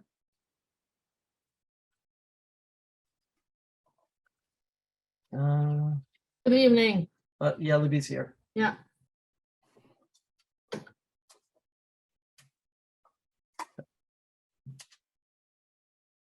Good evening, Libby. Good evening, all. For the record, my name is Elizabeth Wallace, Hayes Engineering. Last time we were before you, we were asked to produce a plan showing 2 options. Option 1 will be the moving of the shed over towards the driveway. And option 2 would be moving the shed to the back of the lot into the wooded area. If I may, I can share my screen and bring up the plans. Please do.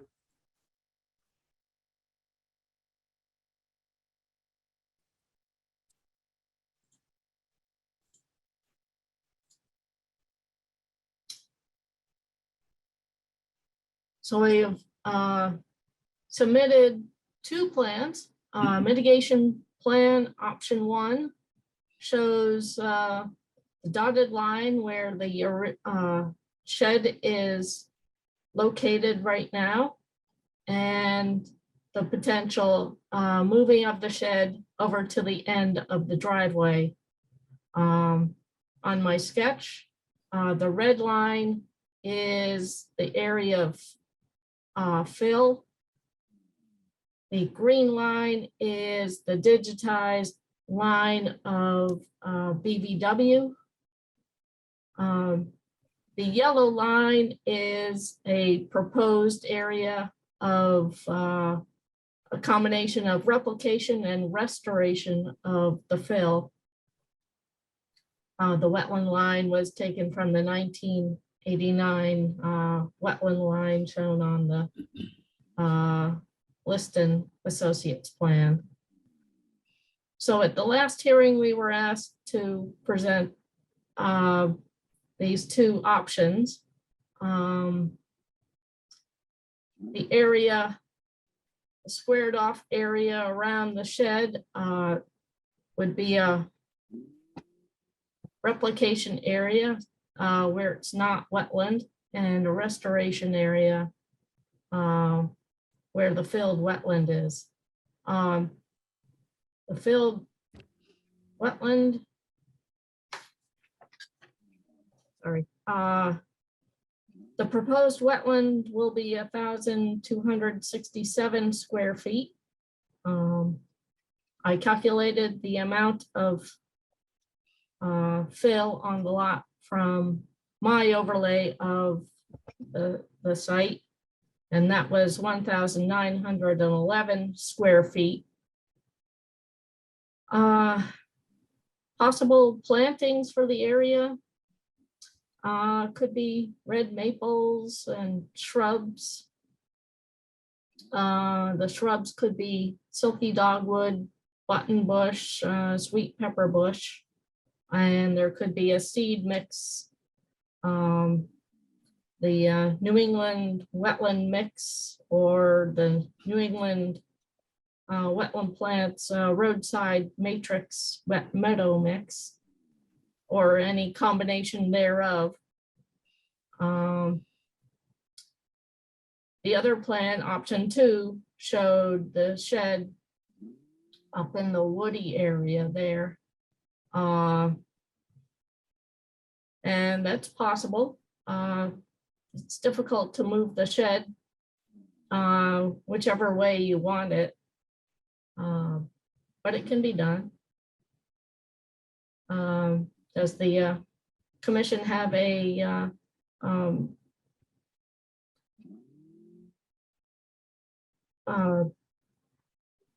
do they have an idea of where they want the shed moved?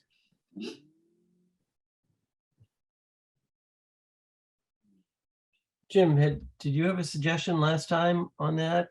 I don't recall. I'm trying to remember what I said.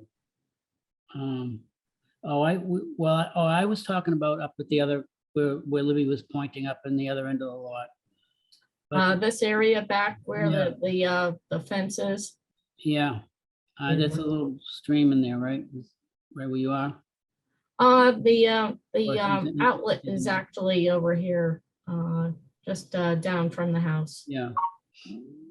In fact, I have some photographs if you would like to see those. So the only problem I see with that is if you keep your snow blower in the shed, it's a long ways to go to get to your driveway. It is, and it's fairly difficult to get that shed over to the other side. It's wooded also, correct, in that area? Trees would have to be cut down. Yeah. Yeah, actually the area is fairly open over there. Let me see if I can pull up my photos and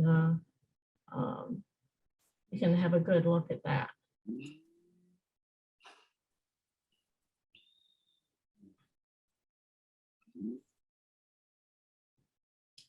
All right.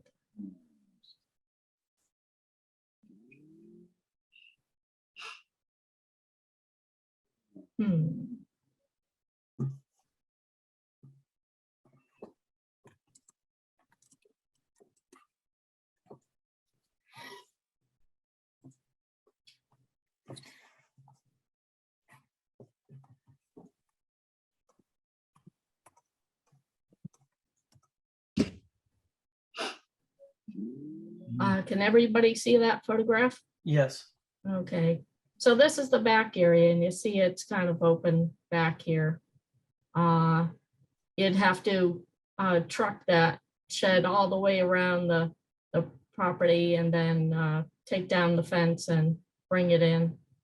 There seems from that photo to be enough room, but you know, it seems like a long way to transport the shed, and I don't know that it would help that much. Yeah, that probably doesn't make a lot of sense. Right. Just while I have the photographs up, we can take a look at the rest too.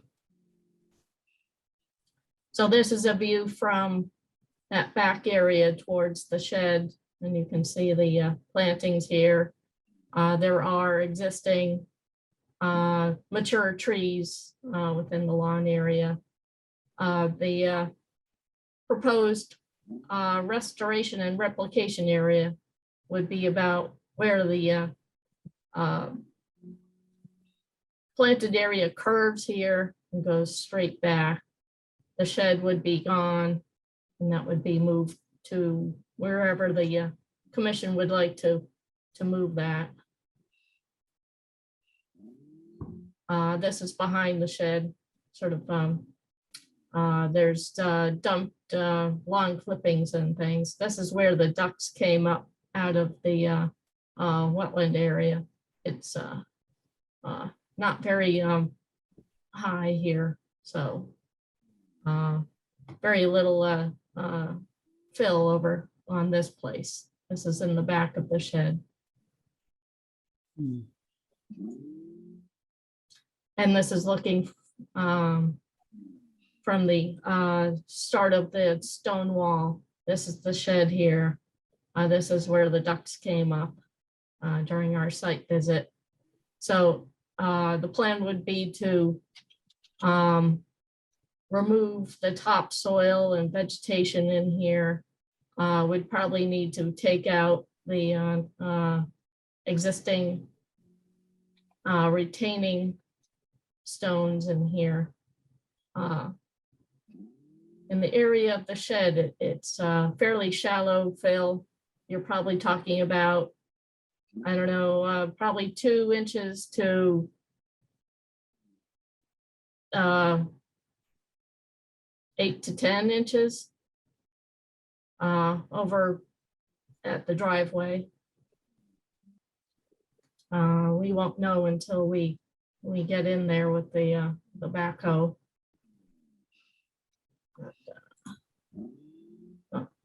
That's all of them. So that gets you a little better idea what's out there. So. Libby, could you go back to your original The plan, option 1, please? yeah.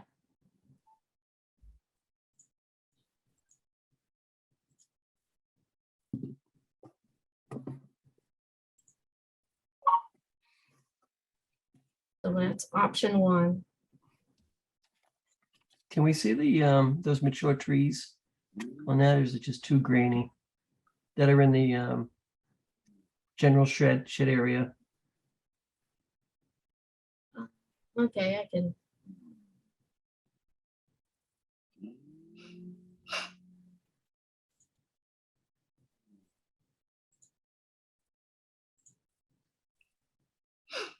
Sorry, this is a little awkward. I'm sure somebody better with technology can the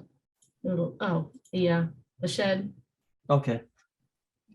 All right, so if you used your cursor and were to kind of just outline the area of what you're proposing for option 1 for restoration, where would that be in this view? So the shed would be gone. Yep. The replication area and restoration area would go from the back of the existing tree line up towards where about the planting area curves back, Okay. and then straight back, and then crosses over at some point. Okay. And then you'd have a little square. It's a square area. Are those 3 trees maples? Yes, But they were not in the original wood area, correct? They I'm were sorry, say outside. it again. They were outside the area that was filled, or were they? They are actually in the area that is filled. They've just grown up there, and now they're mature. Are they red maples? They are not red maples. Okay, but they were surviving in the wet area before? That was not wet there before. Okay.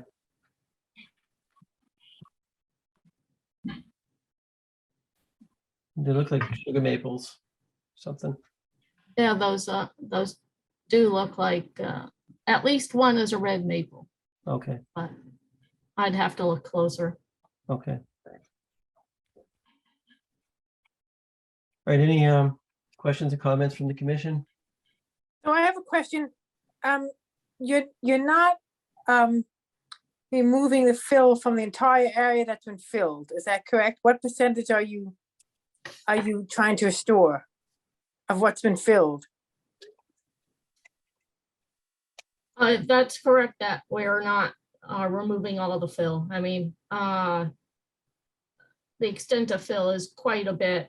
If we were to remove the fill, the wetland would be 10 feet from the house. That's where the original wetland line was. And so what percentage of the fill would you say you're storing? Or the wetland for? Oh, I'd say about a quarter, you know, very little. Let's go back to the sketch.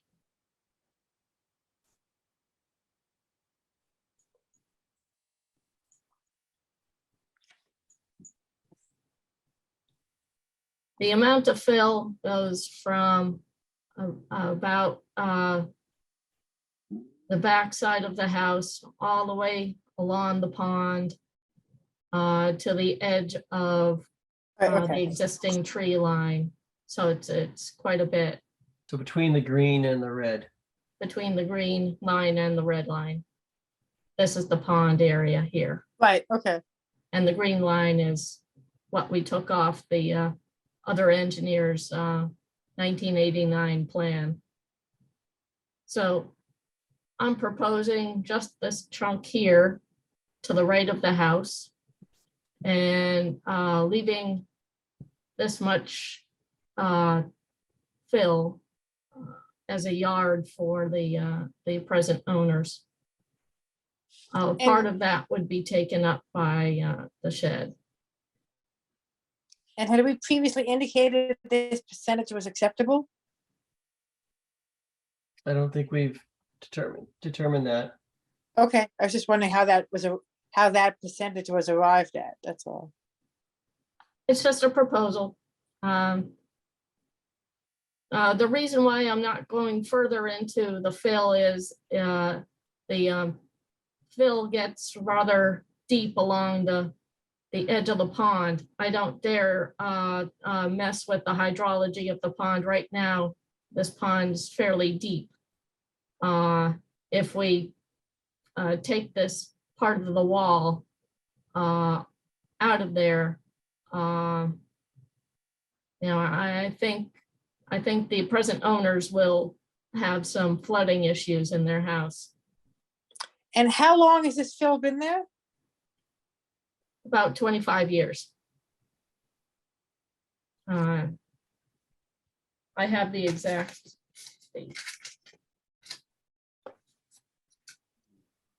I believe it was put in sometime in the 90s. Thank you. And what's the commission's thoughts on this proposal?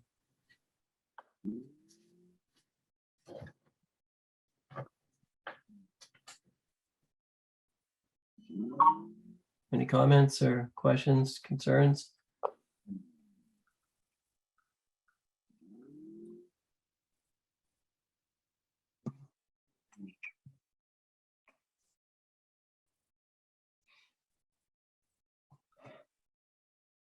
Rebecca, do you have anything?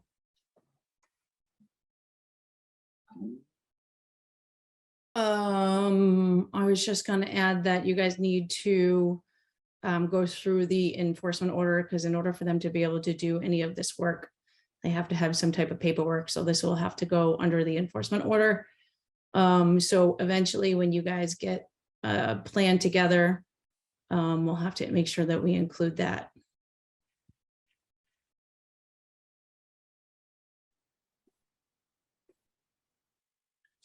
Rebecca, I'm not following what you're saying. So we issued an enforcement order. So in We order haven't to. issued one yet. Oh, you have not? No. Oh. You guys have to decide what it is that you want the present owner and former owner to do on the site. I'm only proposing some thoughts that you guys could think about.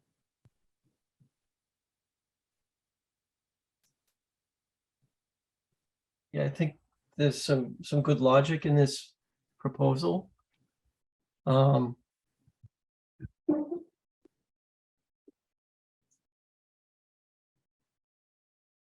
the risk of taking more out is causing alterations or damage to what's already there.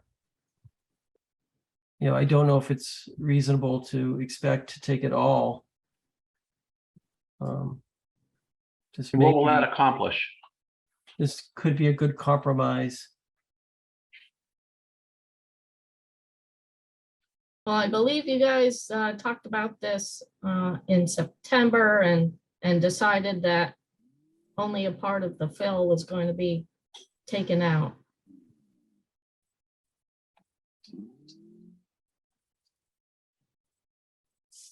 I think the shed relocation works well in that proposed position. I think that makes sense. It's logical.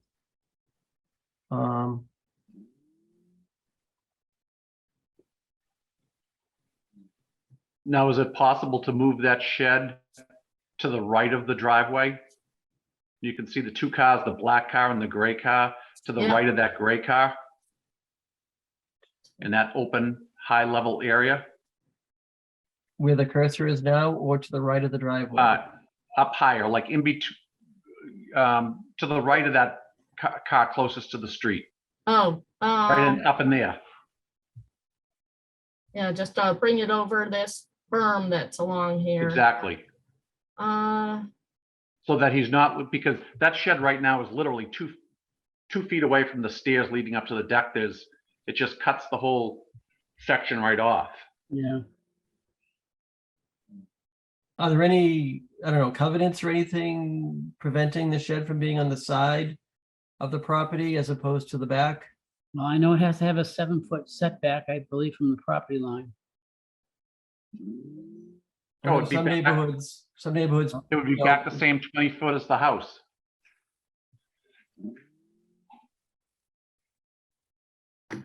Yeah, So- some neighborhoods prevent the placement of like structures on the side of the house, like pools or sheds or things of that nature. I don't know if any of those rules apply to your neighborhood. Just throwing that out there as a potential issue that should be investigated.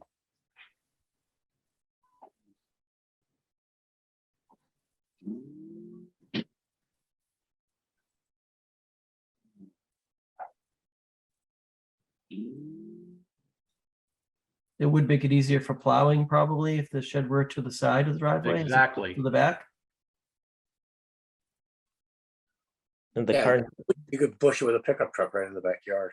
Although, is that a problem to push all the snow into the backyard with the wetland? If you're not pushing it into the resource area, and not necessarily. Okay, good. I mean, you can always back drag. No. The I'm just- driveway too, but it's not as easy.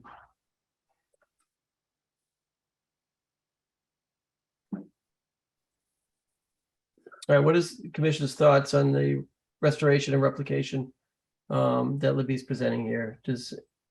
Is there any suggestions, agreement, disagreement? Are people okay with this? Mhm. I am. I am too. Jim, Yes, I'm okay with this. Ken? Yes, I agree. Okay, I would suggest that you guys have someone write up that, or when maybe Bob, you want to write up that enforcement order to permit the 650 or so loss. I'm not sure how you want to write that up. I don't know either. I mean, essentially would be approving the fill of a wetland. Yeah, But you have back to, to- back you to let me square know how one. you figure that out, and then I'll let you write it. That's all right. We'll pass it off to Jim. No, you're not.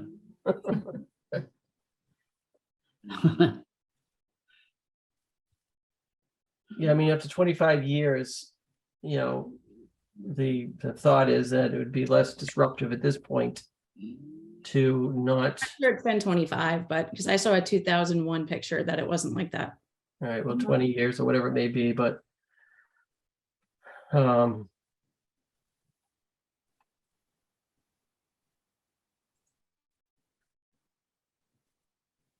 Yeah, I mean, it's a solution that looks like it may work and give back some area that needs to be restored. Nice, so everybody's okay with that then? So what's the procedurally, do we need to, I guess we need to vote on issuing an enforcement order. You do, and then you need to, like I said, you'll have to write in the enforcement order how you want the restoration procedure to go. Like obviously you'll install erosion controls and yada, yada, yada. And then if reference Libby's plantings, if that's what you guys are going to go forward with. So Rebecca, I'm going to suggest that you take a stab at drafting the initial draft of that. No? I can't. I don't know how to I don't know how to authorize between 1,200 and 600 square feet of fill. Well, then how do you think Bob is going to figure out how to do that? Clever. Not that clever. Mr. Chairman, Attorney Tim Doyle on behalf of Henry Q. If I could jump in and perhaps help the board a little bit on this. Sure, please do. We need help. Attorney Tim Doyle, 26 Main Street, Linfield, Mass. So I was retained yesterday by Mr. Q, and I had a chance to speak with Libby and also watch your prior hearings, the August 25th hearing, as well as the September 28th hearing, and heard the struggles that I think I'm hearing again tonight. So one thing that did pop out, at least at the August meeting, was how to reconcile the two existing orders of conditions that you guys, this property was subject to, 31383 as well as 313-120. And I think the board could do partial releases for each of those. And the reason I say that you potentially could do that is you have an as-built plan that was filed with the town on, or at least dated July 7th, 1995. And that as-built plan ran to 313-120, and that was specific to the lot. The only thing that prevented the board or your predecessor board from issuing the certificate of compliance at that time was it was tied to a subdivision order of conditions, which was 313-83, which required an exchange of land between the town and the developer. And I think, as my client may have told you at one of the meetings, that really was not accomplished until 2014. Because those two matters were tied together, they ran together, it inhibited the board from issuing a partial certificate of compliance for the lot when the house was completed. Because that matter was subsequently resolved in 2014, I think in regard to both orders of conditions, you can issue a partial certificate of compliance relative to what those orders of conditions required the developer, builder, homeowner to do, which then brings up into question. So you get past that component of it, and now you're dealing with the component of the fill being brought to the property and the wetlands filled in. And then you deal with that as a separate matter, existing condition as of now. So I think the board can issue two partials for those two orders of conditions and then deal with the matter at hand through an enforcement order. Let me just bring up a quick point too, for the matter of the whole subdivision. I just sent out a letter to the developer of that original and asked him to go ahead and request the certificate of compliance to close out that old file. I think it's number 83. So that just went out. That just went out in the mail. Obviously, I haven't heard anything back yet, but that's what we're working on in regard to the old subdivision for the original 83 filing, not the 120. Yeah, and that original 83 had the exchange of land as a condition, which carried over into the lot specific 313-120 order of conditions, which said, once you're done with everything, file an as-built. Oh, by the way, you're not getting your certificate of compliance until that land swap exchange is completed between the town and the developer. Yeah, so I think that gets the board over the hurdle. I don't know if Ms. Davis is in agreement with me or not, but I think that gets the board over the hurdle of dealing with the specific orders of conditions, and then would allow you to focus on this next component, which is, the filling matter at hand. They would just have to probably write on that certificate of compliance for 120 that they were going to dismiss some of the conditions that were originally to apply in perpetuity, because those can't be satisfied. So for instance, the 10-foot offset that was required, in the event that this fill is authorized to stay in place, then they would not be able to satisfy that condition that originally was intended to apply in perpetuity. So they would have to somehow document that as well. I assume take a vote on that and then document that as well on their certificate of compliance, that they are eliminating that original condition. Yeah, yeah, exactly. Or roll it into the enforcement order, but I think probably noting it on the certificate of compliance is the more appropriate way to deal with it. Sorry. In the enforcement order, Rebecca, getting back to your question of how to document that we're kind of only requiring that 400 square foot area to be restored. Could that be stated in the enforcement order?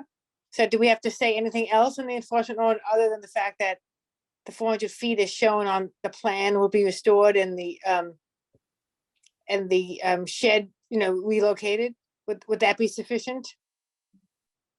Well, your enforcement order will be your tool in order to do the work for the restoration, because you don't necessarily want to go through a notice of intent. I mean, you could, but they recommend that for restoration work of unauthorized fill that you go through the enforcement order process instead. So in that order, you would put all of the details in there, including how the construction would be, how it would be monitored, and how you would determine success, right? Typical.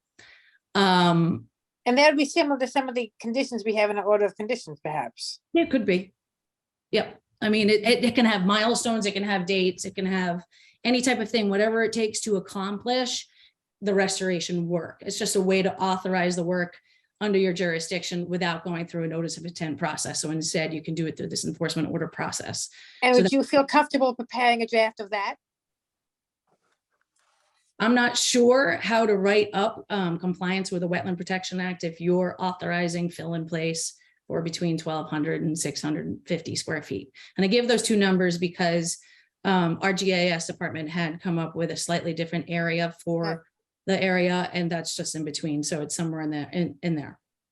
I don't know the reference to the Wetland Protection Act regulations that authorize fill to stay in place to permit the BVW fill without a replication, or sometimes you can do the 500 square foot in the event there's some other details that go with it. Doesn't meet that. So I would suggest maybe Libby can take a stab at it, make some suggestions.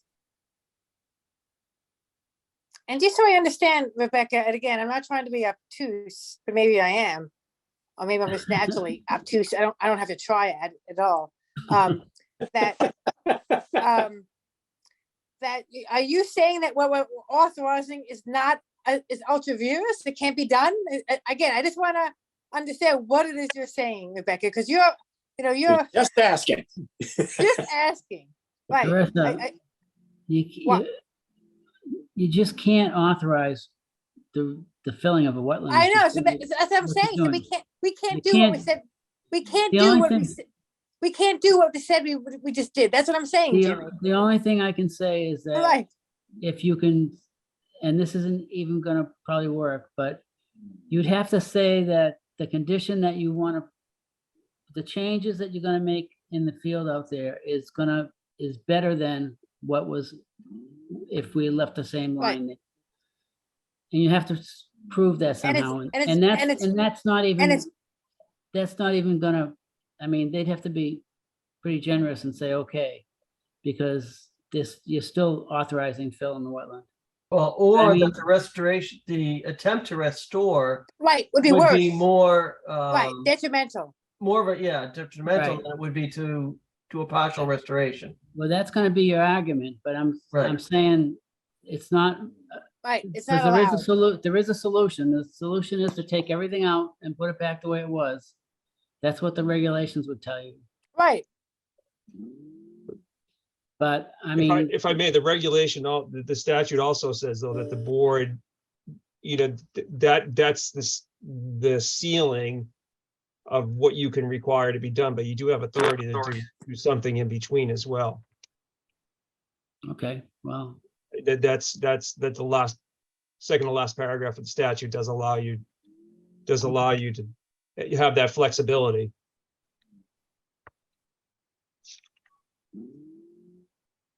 show me where it says that. Do you have the statute in front of you? I'm gonna get, it's the statute and not the regulations. Yeah, so it's Mass General Laws, Chapter 131, Section 40. just read it to me. It's the third to last paragraph, the last sentence. Just read it. Any person who violates the provisions of this section may be ordered to restore the property to its original condition and take other actions deemed necessary to remedy such violations. Okay, well, that's. So that term may indicates to me Yeah. that there's some flexibility in what you can order to be done. Okay, well, then I We'd think have we to could back go, that up. I think we could go with the original argument then.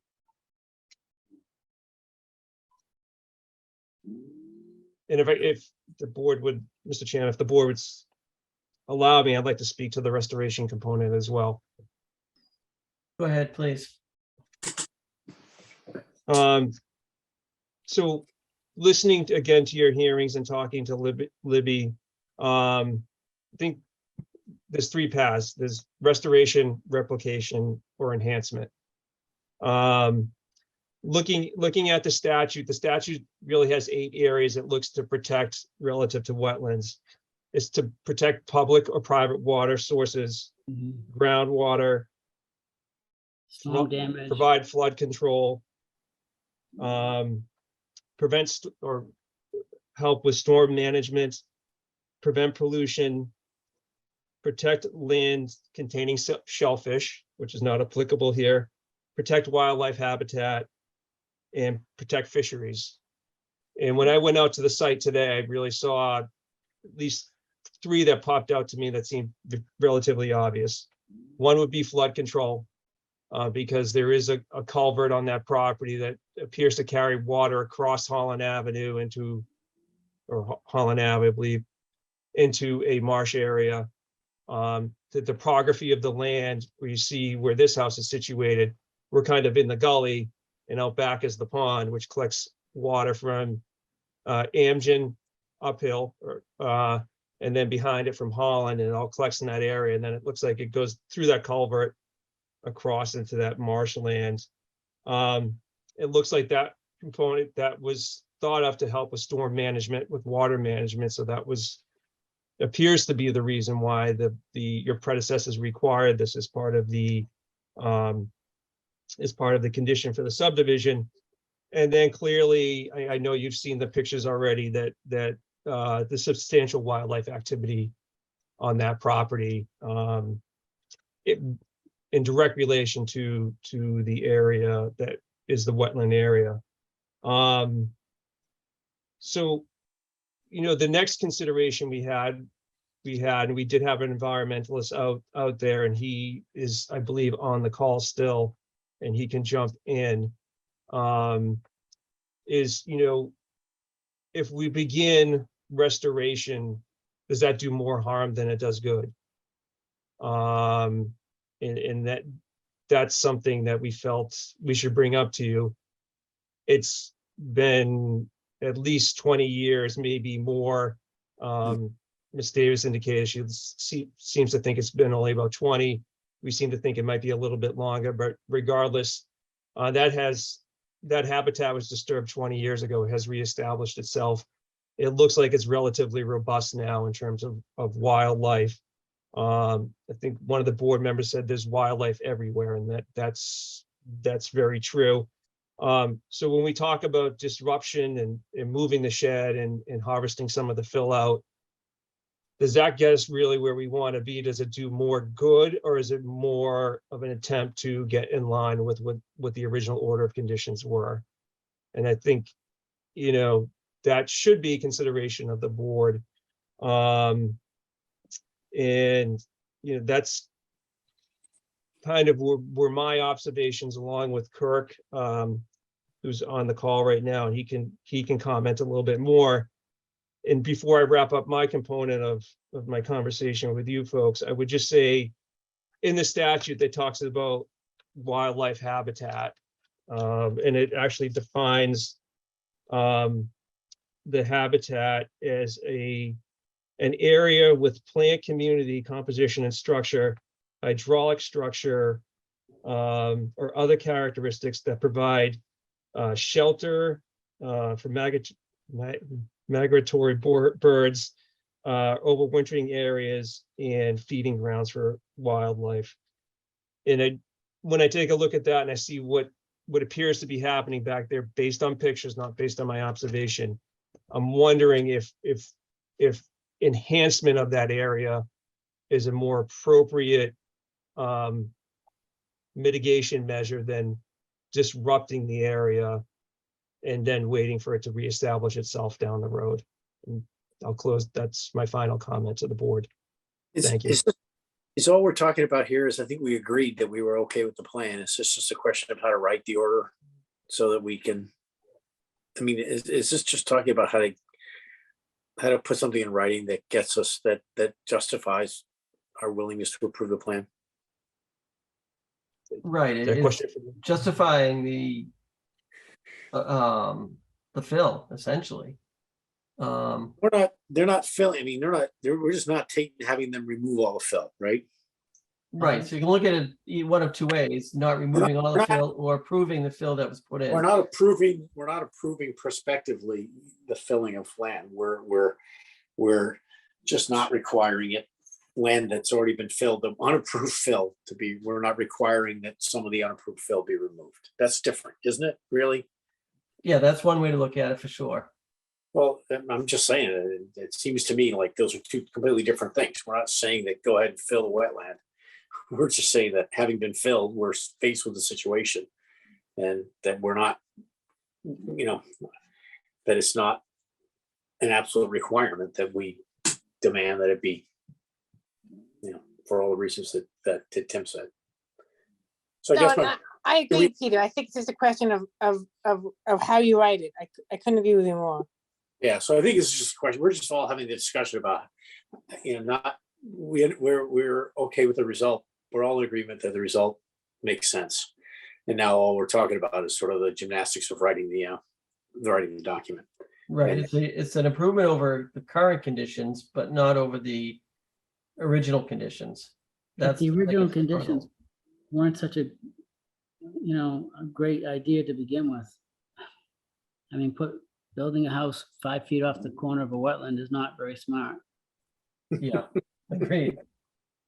Okay. So Rebecca, I think everything you need to write this, right? No. Rebecca's not going to do it. He's not going to do it. We're going to have Teresa do it. Take a look at it, Teresa. We have our legal team here. A crack legal team. We'll get the first draft, Teresa, and we'll look at it and just go over it. I know you understand what the issue is. Yes. And can you, Rebecca, can you send me some examples of enforcement orders that have been issued before in the past? Sure. And are we sure that you'll do? Yeah. Are we simultaneously dealing with the enforcement order, but also issuing a certificate of compliance? Is that, because isn't that a result that's the hoped for result for a homeowner, is a certificate of compliance? Well, Or is it compliance with the enforcement order? as the That- applicant's attorney just said, but the one that's specific to this lot, not all things, it's were done in compliance with that order, right? I know, The only- what is, I guess I'm asking, what does the applicant want? The applicant wants the enforcement order to go away, but also wants a certificate of compliance for the original. He said that, he wants a partial certificate of compliance, he said that already. Okay, that's fine. I just want to make sure I understand that. So that's a little bit, okay. That's Kirk, we haven't accurate. heard from you yet, so Kirk? Is he on or not? Did he Yeah. want to say anything? Yeah, I'll just, I'm Kirk Maskey. I'm on the Malden Conservation Commission, friend of Henry's. I came out to the house today and I took a look around.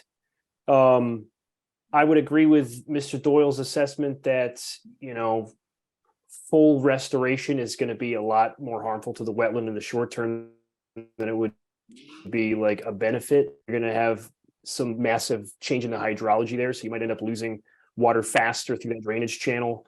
I mean, if we're talking about restoration of habitat for vernal pool, amphibian reproduction, like it's going to serve that purpose as is. And if you remove some of the mature trees to move a shed somewhere else, it might do more harm than good. So that's all I came to say. And I like the plan as proposed, I think, makes sense to me.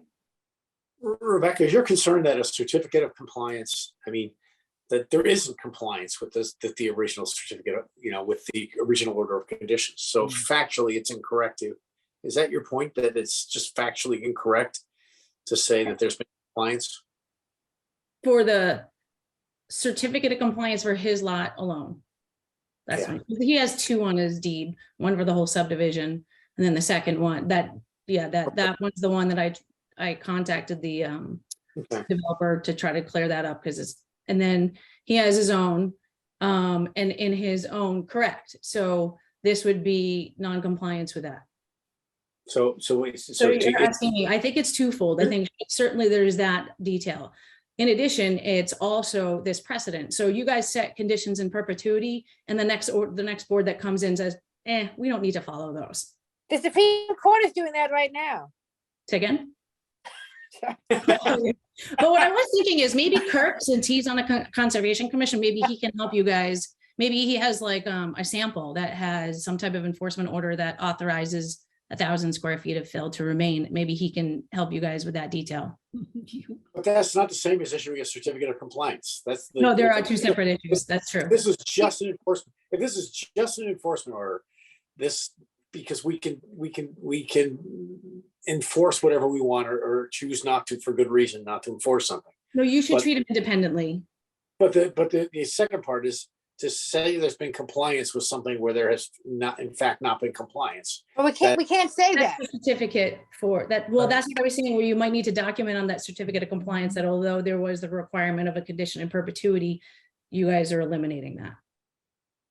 That's what I was saying before about, so if you issue the certificate of compliance for his house lot alone, because you couldn't, one of the things that states on there is, sorry about that noise, one of the conditions is, are there any conditions that apply in perpetuity? So that is part of the filling out of the certificate of compliance. Typically, I list those out.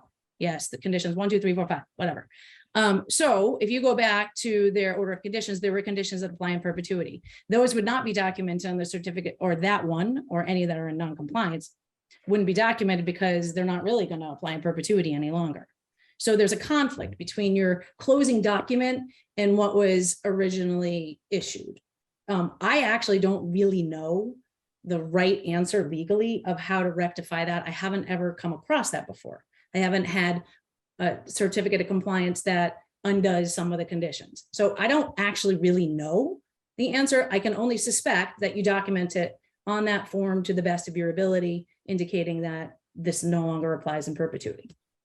So I have two suggestions. One is, do you have a contacted MACC that might have dealt with this before? And my other suggestion is perhaps Elaine has dealt with this before. Okay. Those are my two Just like to suggestions. Ask that answer. Yeah. I mean, I feel like, I'm happy to get that information about how to do that.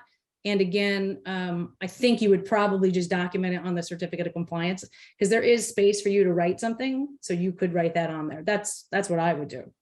I would say, this condition no longer applies. All right, so we just need to confirm that that is the proper procedure and properly note those conditions. Yeah. And then Rebecca, would you be able to write that certificate of compliance? Yes. Okay. Progress. Let's move on before she changes her mind. Exactly. And then I'll have to do it. All right, so step one, Rebecca will work on a certificate of compliance with those notes, which conditions will not be applying in perpetuity. And then Teresa, you'll work on The the enforcement order. enforcement order. And basically saying a bunch of stuff about what's happened over the years, right? Do we need any verbiage from Libby to assist with either one of these documents? That would be great if Libby can send me, and you can send it to Rebecca, Libby, a description of what it is that you're proposing now and what has been done and your reasons, and including your attorney's remarks about, again, this is summary, and I can work on it. It doesn't have to be, in perfect form. So essentially their argument for doing the partial restoration. Right. If you could, again, it does not have to be fancy or long. If you could just send me that, and I can work with it. I think it needs to be pretty detailed and defensible. If we get called out on it, I think as much detail in why you think it's that way would be helpful later on. And especially if something similar comes along the line, and then you would have to have a difference between why you treated this case differently than others. Yeah, and anything you could put in there as a reasoning why, I think would be helpful.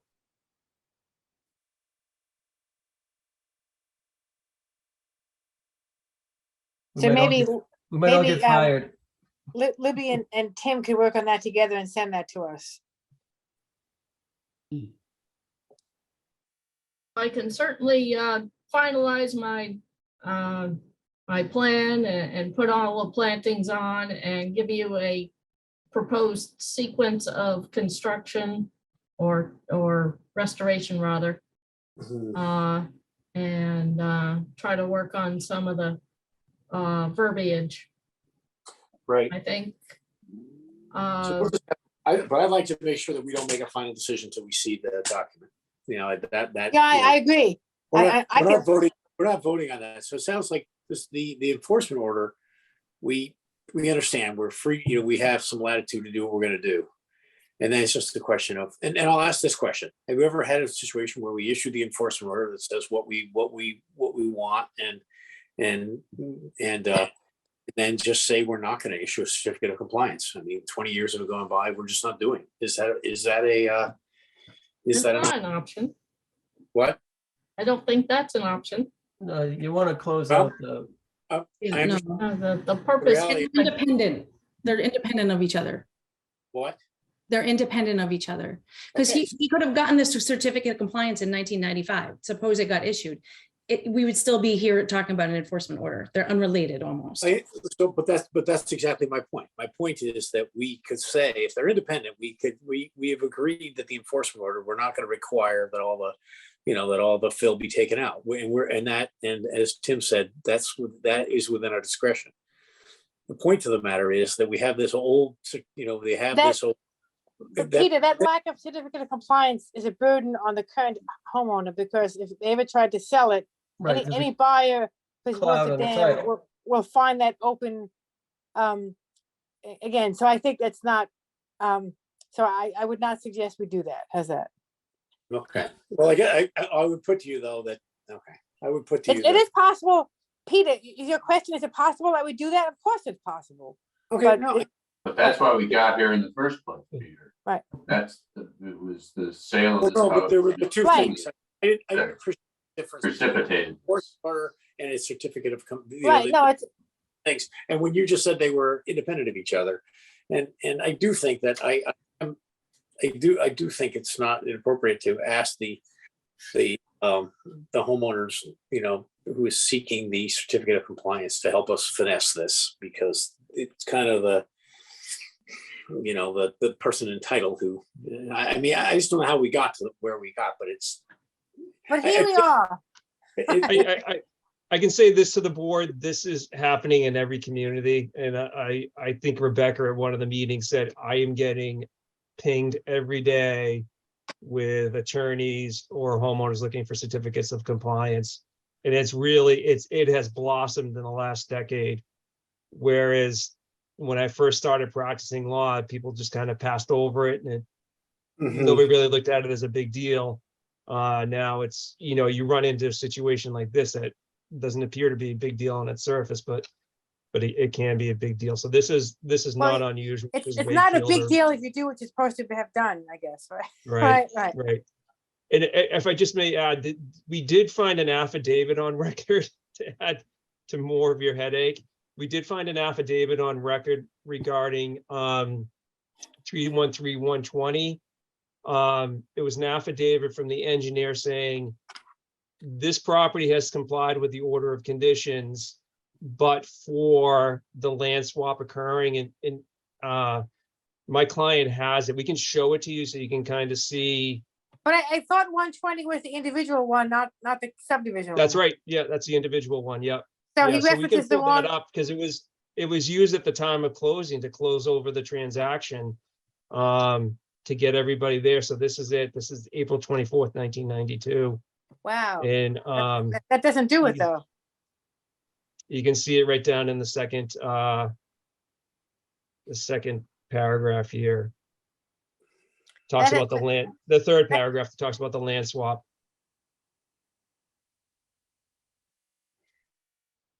But that's just why he couldn't get 313-83 off the Yeah. deed. Doesn't have anything to do with 120, does it? I'm sorry, yeah, that's right, 83, yeah, which is tied Yeah. to 120.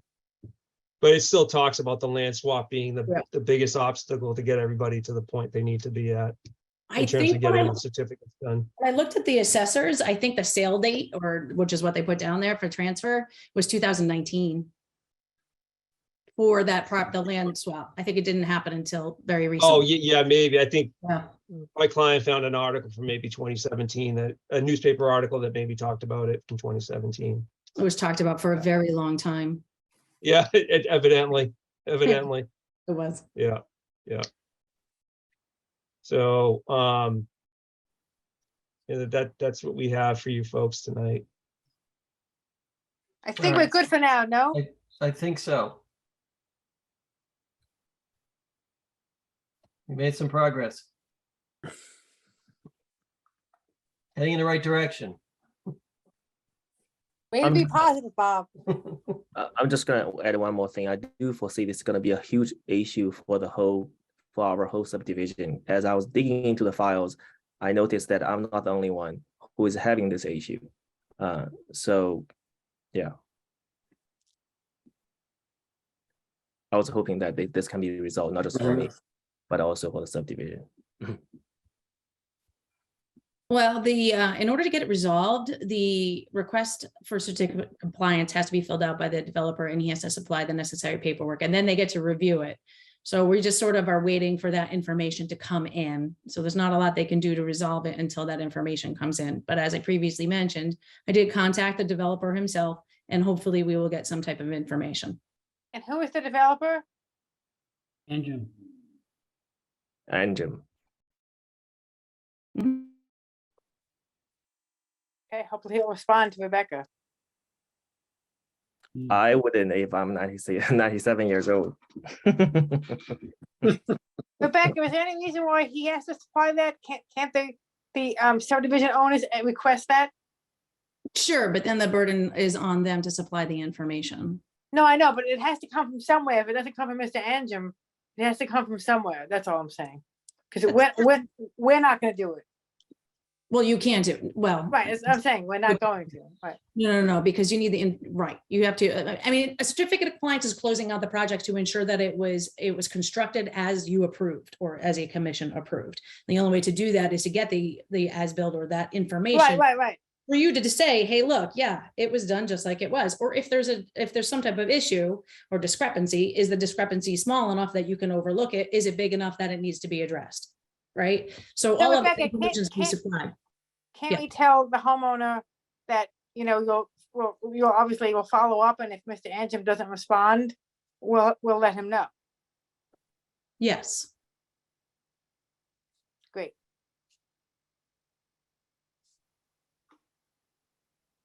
Okay, anything else on this? Rebecca, did you speak to Angem personally? No, I did not speak to him personally. I just wrote the letter. Okay. Well, again, the homeowner just said he's 97 years old. Jim. You mean the owner of the subdivision building? Mr. Angem. Elijah Angem, how old is he? What'd you say? I'm sorry, didn't the homeowner just said he's 97 years old? 97. Yes, I did. Yeah. Yes, Oh, is thank he? you. He's 97 years old? He's up there. Yep, God. just send this out quick. So if we don't get a response from Mr. Angem, then what's the next step? Well, Rebecca will let the current homeowner know, so that maybe he and the other homeowners can gather the information that we need in order to apply for a certificate of compliance, right? Because it has to get done one way or another. Right.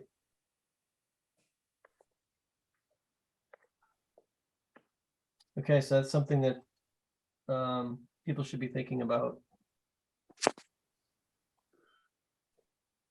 All right, anything else on this? I'm gonna request any of the board member to visit the site and take a look at it again, because previously I have reached out to the board and tried to schedule the promised site visit, and that never happened. I believe Libby reached out once, and I did 3 times. So I'm gonna request that again. So what are you requesting? Yeah. In the previous meeting, the board promised to do another site visit, but that never happened.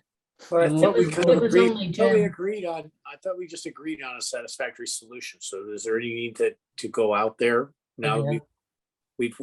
I think that we've reached informal agreement on a satisfactory solution, as long as we can get it properly documented. So I guess it seems to me that what would be, what would you hope to achieve from that?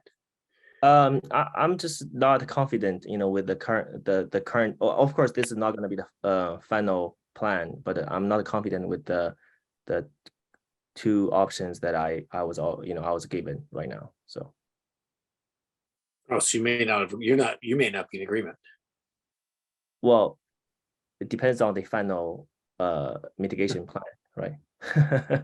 So that's why I want to, the board to take a look at the site again and make sure that we are protecting both the homeowner here as myself and also the wetland.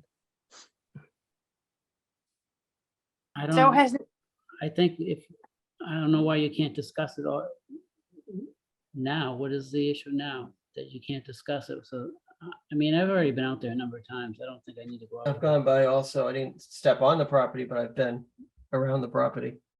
I mean, if you've got another idea for a plan, then why don't you bring that forward and we'll look at that. In that case, I'll just communicate with the Libby then. Okay. Yeah. So just so I understand, Mr. Q, that you don't agree with Libby's plan? I don't like to bring the wetland any closer to the property, because that's dangerous to the safety of my family member as well, and also to the property. So if possible, I like to keep it as far as possible, because right now I believe most of the construction site are required to be 100 feet away from the wetland. property is already close, to wetland compared to that standard. So I like to keep the house as far away as possible to the But wetland. that's not what Libby is proposing. Libby's proposing a restoration of wetlands that are well within 100 feet. I mean, so I don't think you understand what she's proposing respectfully, if I can say that. No, but the commission is not going to, Henry, the commission is not going to let you keep all the fill. Right. The I idea understand that. here is Why don't we leave that they're going to let you have a backyard, but we're going to compromise by restoring some of it back to wetlands. Okay, yeah, And that's what I agree. that requires moving the shed.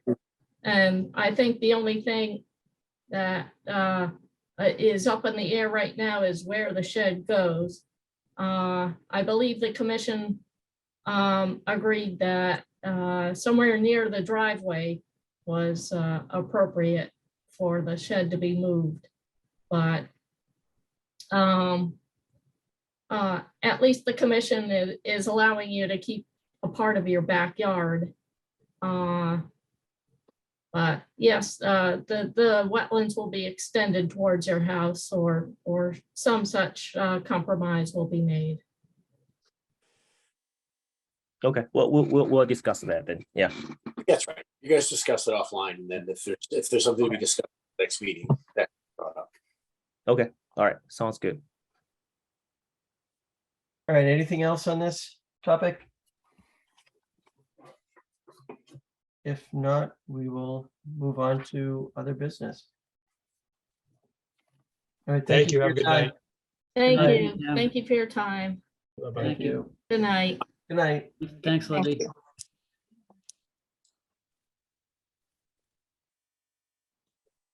All right, let's see, we have request for certificate of compliance for 49 Essex Road, TEP 313-560.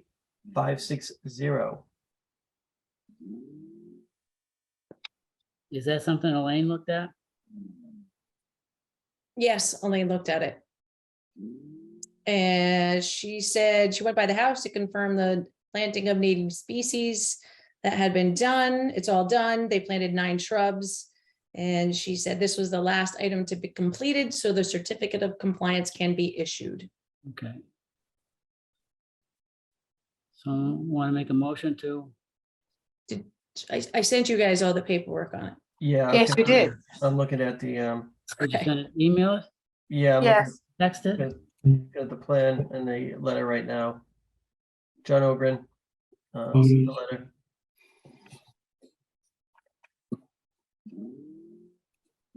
All right, so. I move to approve the certificate of compliance. Is there a second? Second. Okay, all in favor, Jimmy, Yes. Ken, Yes, Paul, Paul, you're on mute. Yeah, sorry, yes. Peter, Yes. Teresa, Yes. and I also vote to issue the certificate of compliance. Rebecca, is this, you can sign this, right? Because we have a order. Yep. Oh, that's awesome. Thank you. First Yeah, and one, just so you know, we haven't heard back from the registered land side, Rebecca, as to whether it's because we had to mail that in. Right. So I'll let you know about that, but hopefully this property is not registered land. Okay, all right. Well, I should be able to check that out. Yeah, but again, I'll follow up. I'll let you know more about tomorrow about the registered land recording. Yeah, Okay. but we got, the other one was recorded, so. Great, thank you. Did I send you the information on the that recording information? Okay. Yes.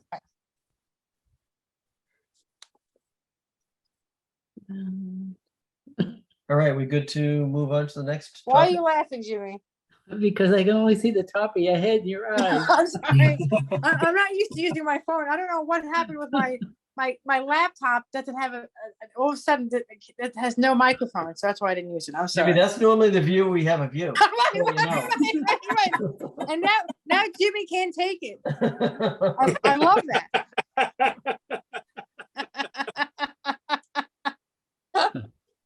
All right, tree policy edits. So Ken had made some edits. Rebecca had sent around. Yeah, I thought it looks good to me. The only quick addition was a good comment by Judy to add a sentence about emphasizing that we're looking for a no net loss of trees. So since last time, the only new change was in the intro section, kind of trying to emphasize that's what we're going for here. In the intro, in the opening paragraph? No, it's in the policy paragraph. It's in yellow highlight on one Oh, of I'm sorry, on the one that we got today. I looked at the earlier version. Sorry. I think it's in just the paragraph that talks about policy, Teresa. Oh, I'm sorry. I moved it down. I thought it made sense further down.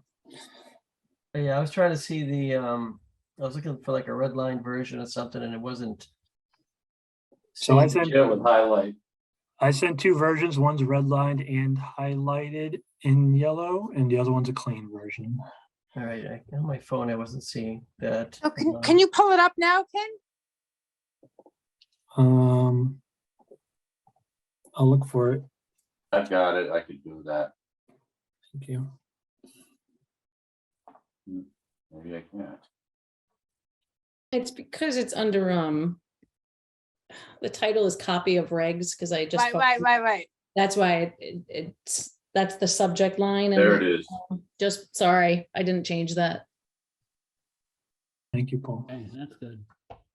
Yeah, I see it. It's the last sentence of the policy. The goal of this tree policy is for no net loss of trees. And then the other addition was something about the snags, right? Yes, the snag that was unchanged from as it was discussed from last. prior meeting. Right. So I'm just gonna say. Okay. You know, the no net loss of trees, I mean, I thought we had talked about, like, for example, if, you have a glade of trees, you have, 10 trees crowding each other out, and you want to cut half of them down so the other half can grow. It's just a goal. It's not a requirement. It's not a mitigation requirement. Okay. It's just where we're coming from. Okay. It's an aspirational goal, huh? Okay. Better be conservative with your goals and. Okay. Nope. That's all I wanted to do was understand sort of that if you have a heavily wooded lot and there's a sick tree, does it really make sense that you would have to plant another tree in a heavily wooded lot where the other trees will just fill right in? All right, any other questions or comments or corrections? Nope. If not, would somebody like to make a motion to approve these changes to the tree policy? I'll make that motion. Is there a second? A second. And any discussion? If not, all in favor? Jimmy, Yes. Ken, Yes. Paul, Yes. Peter, Yes. Teresa, Yes. and I also vote yes.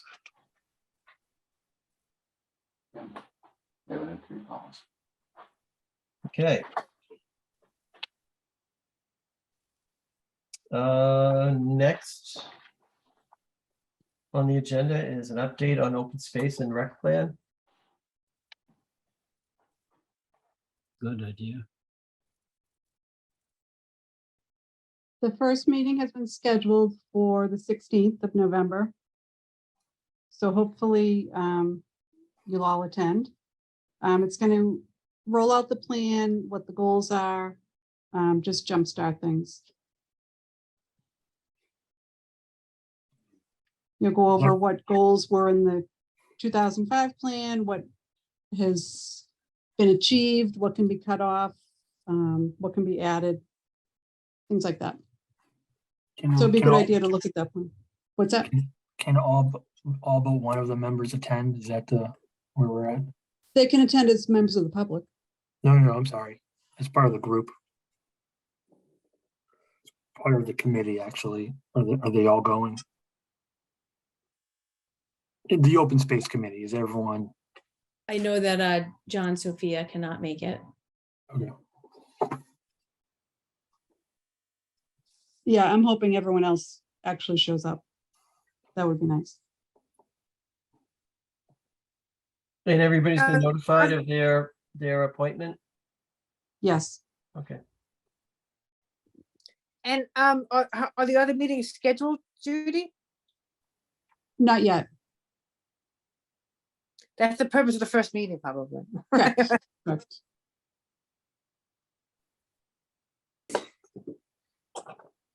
Okay, anything else on that topic?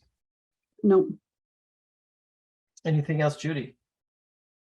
I'd like to just request that you all reread the consultant rule.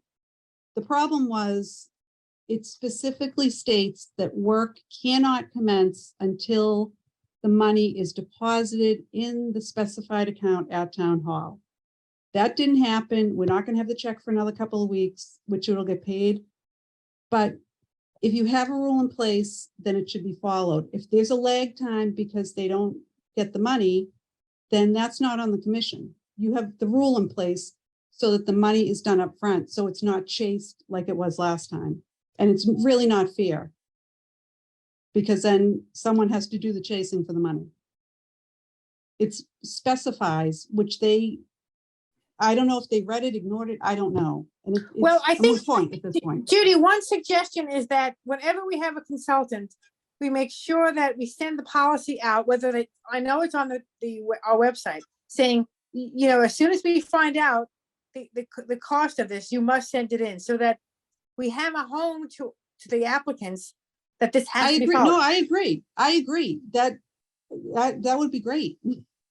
That's That's the not up to only, me. right, no, I agree, and that's the only way it can be followed. Well, without- yeah, it But in can't, this case- you can't say, we can't continue, we can't listen to this anymore until the consultant can't review anything until we have the money. That you could do that.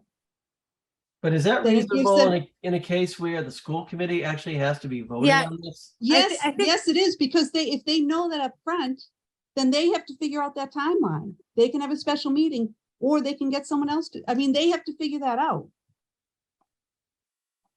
That's not skirting the rule. It's just not a good policy, I don't They, think. they know very well what they're supposed Of course to they do, but Right. look where it is. It's gonna be straightened out now. It doesn't matter. You have a Well, rule. from now, either from you going enforce it forward, or we're you gonna straighten don't. it out. From now on, we'll be more cautious. And so here's the thing, we have to send the stormwater, and when I say we, Rebecca, I mean you, the stormwater estimate to the Voc and say, here's what this is. Please include this amount. Again, we Yes. talked about this And he, at your meeting on Thursday, so the check comes right away. You know what, Okay, Teresa, so- I am more than happy to do that. Oh, So- excellent. And supposedly, it's already been done, actually. Yay, Alright. you've done it already? All right. Yeah, they have it. They have it? All right, so that way, the additional amount for the 11th, and they're gonna get that money at the same time you get. Right, the and money realistically, sick the time. check should be delivered. It shouldn't be mailed, because then that's another at least week lag time. What's the That- account this it's is- supposed to go into? What's the name of the account? An account has to be set up. Judy Green Special Fund. Exactly. No. We set up an individual, correct me if I'm wrong, Judy, but each project gets its own individual account. Okay, So it gets Right, set up. because- with the money. Right, if there's money left over, then it has to be returned back. But there has to be an ongoing accounting of what's in that account, other than from me. But you do a really good job, Judy, and I appreciate it. So thank you. Thank you. We all appreciate it. yes. Okay. Anything Can I else? ask a quick question? I know I should know this, but Rebecca, can you tell me your office hours? What is posted, I think, is Tuesdays and Thursdays between like 9:30 and 10 and to 2:30, but it's more than that. That's what I post for office hours, but I'm usually in around, I don't know, 9, leave around 3, depending on what's going on. So Is your- Tuesdays and Thursdays, 9 to 3. more or less, that's what it is. And then I do Wednesday from home. Thank you, sorry. No, that's And fine. then Elaine just does site visits as requested. Is that the story? More or less. She did last week, she did a couple of like sometimes I have like ZBA comments I ask her to do if I don't get to them by the end of the week, just to get them out in the mail. Yeah, but mostly the site visits, the pre-construction meetings, going over the certificate of compliance, all that stuff. That's been working out really well, I think. I have one more thing about the Mullen rule. Yes. Oh, yeah. I don't know how that works, if you can only miss one meeting and vote.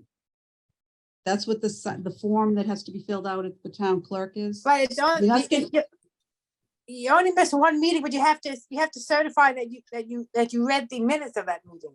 Right, but can you, if you've missed over the course of one file, can you miss more than one meeting and just fill out that form each time?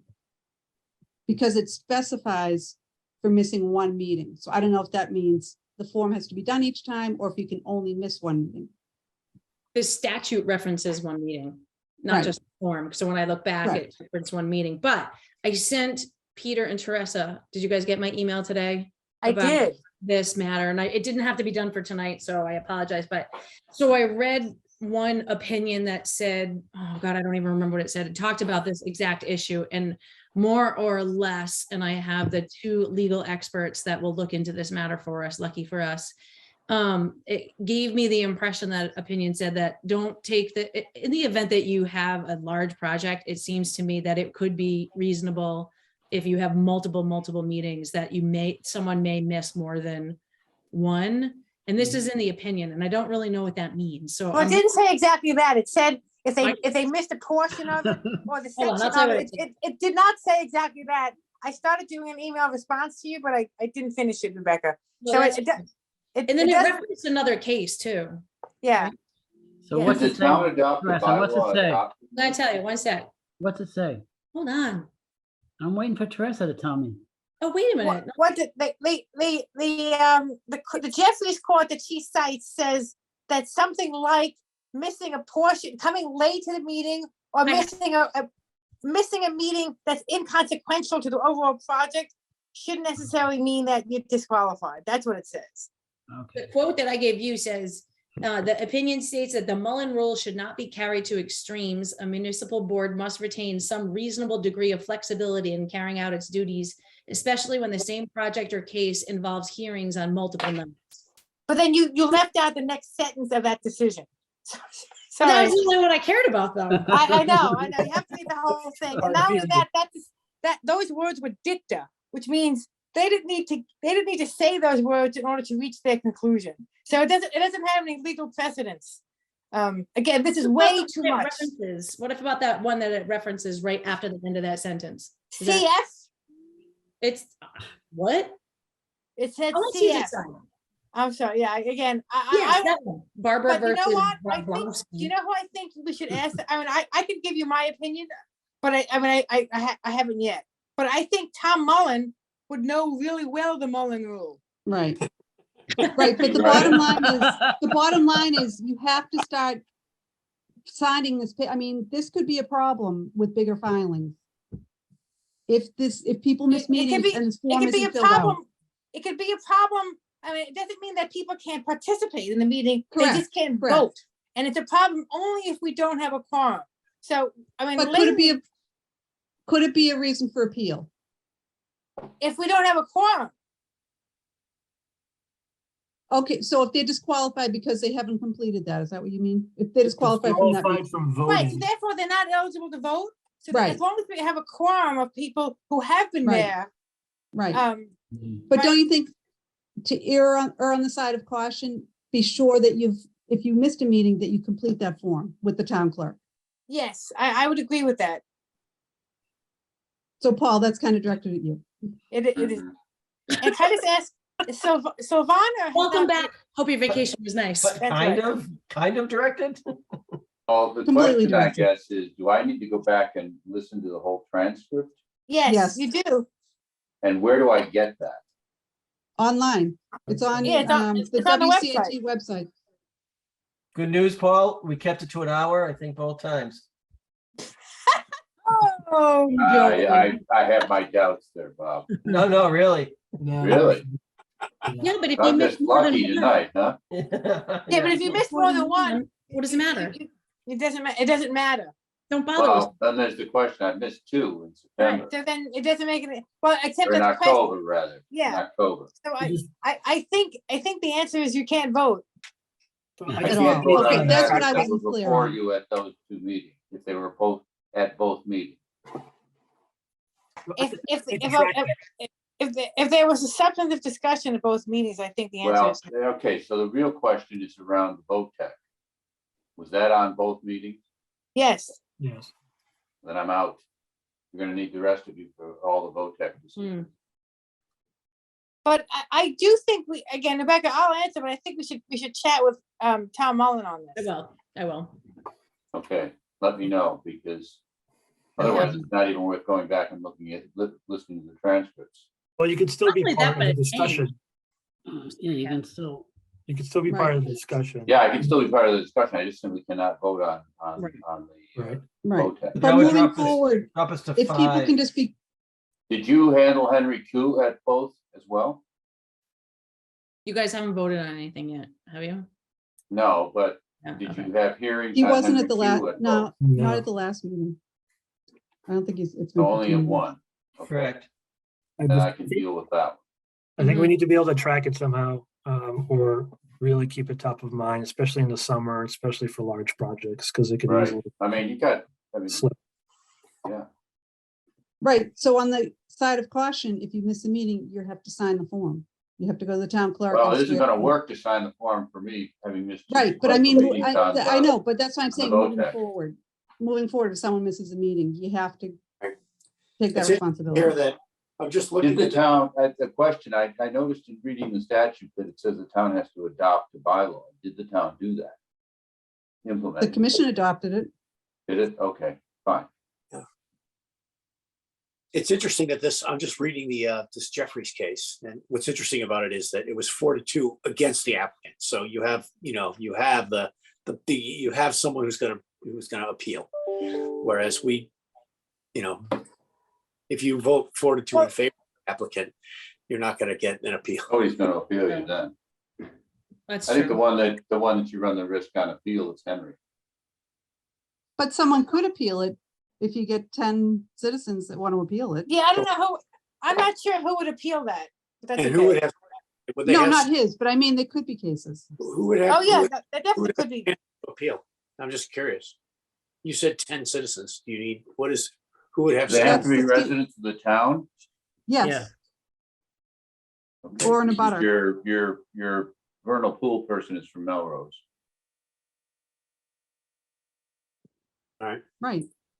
But they could, I mean, I mean, I yes, don't you think could it's gin useful up to a get two 10 people. person Wakefield contingent, but I just, Mhm. right.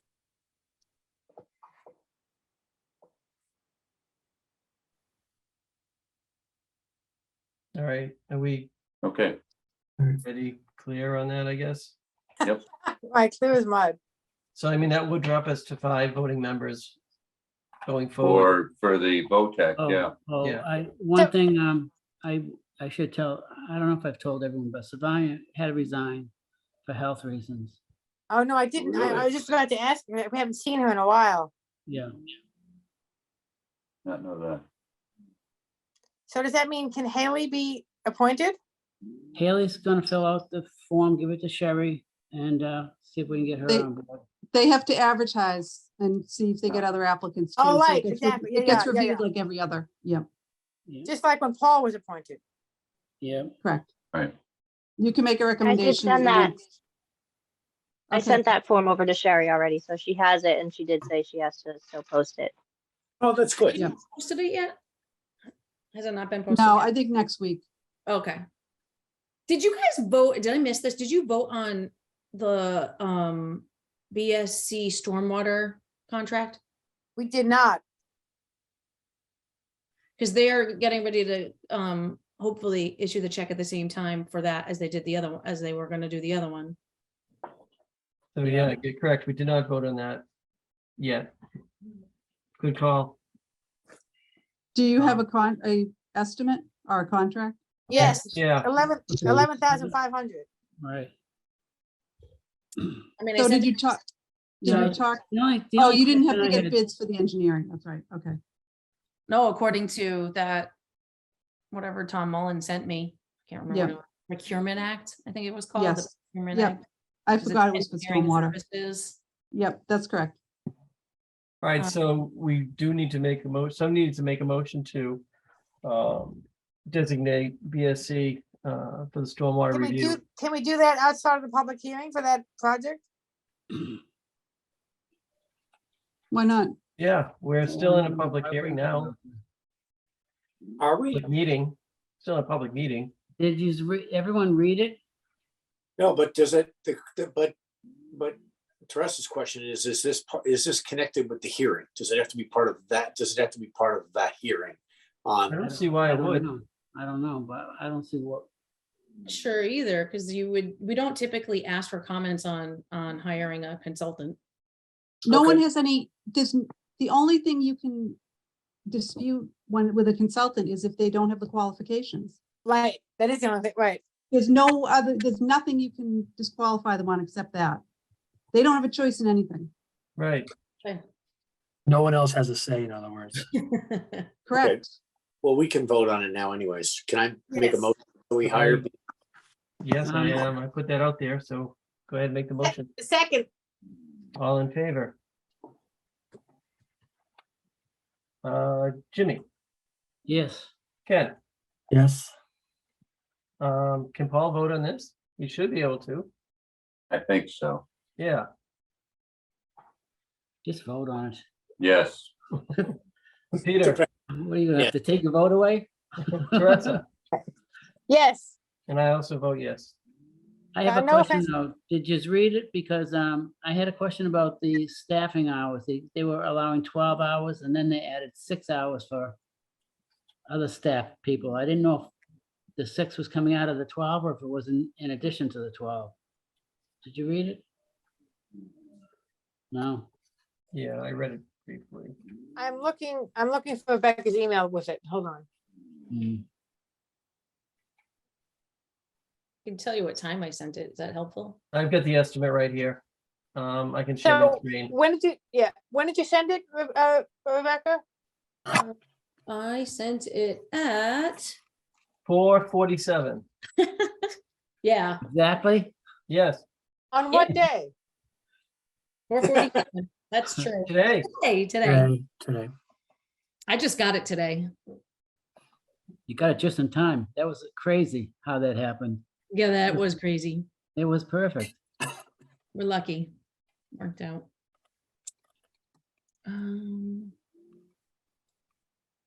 Here it is. We've assumed 6 staff hours for coordination with town staff during It's the down further. It's down at the bottom. I think.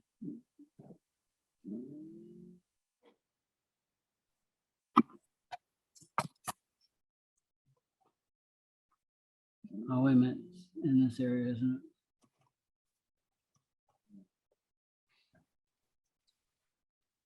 Not there.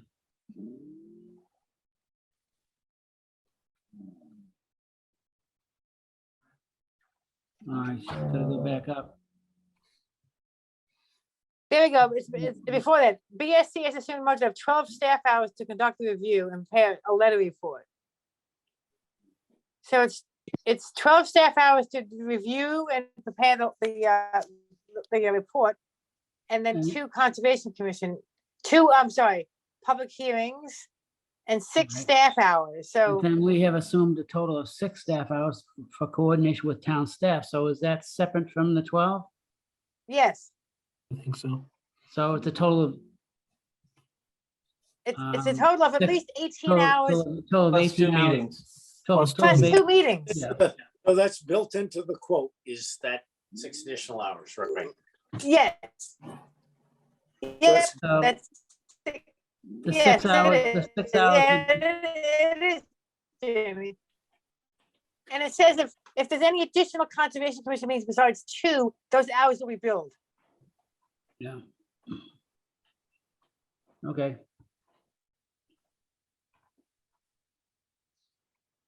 So we could do that math, $11,500 divided by by 18 plus at least 3, I would think. So 21 hours divided into 11,500. I got my calculator right here. Hang Right, on. exactly. What is that total rate? Right. 11,005 divided by 21, right? And while you guys are figuring that out, Jim, can you sign it on Thursday? Because I can't sign Yes. that document for you guys. Yes. Okay, thanks. And then I'll send it around. $547 an hour. That's not bad. That's a lot. That is a lot. I would agree. That's pretty expensive for an engineering consultant, yes. Let me see, wait, I'll But take a they're look. going by their normal rates, so they had a rate schedule with the other one. Some of their people get pretty good. Yeah, but I can't believe that Matt is one of those. Okay, wait. Well, Matt's not doing this because he's not a stormwater consultant. Okay. It does seem like a very expensive stormwater. But keep in mind, the applicant also, David, knew Dom and knew that he does this type of stuff and seemed pretty comfortable with him doing it as well, so. Yeah, right. So wait. Just says scope of services. Wait a minute. BST, you a site visit, will perform a site visit. Oh, yeah, it includes the site visit as well. And any existing, that we will review the site plans and stormwater report provided by the applicant. No, but the 12 hours is to conduct the review.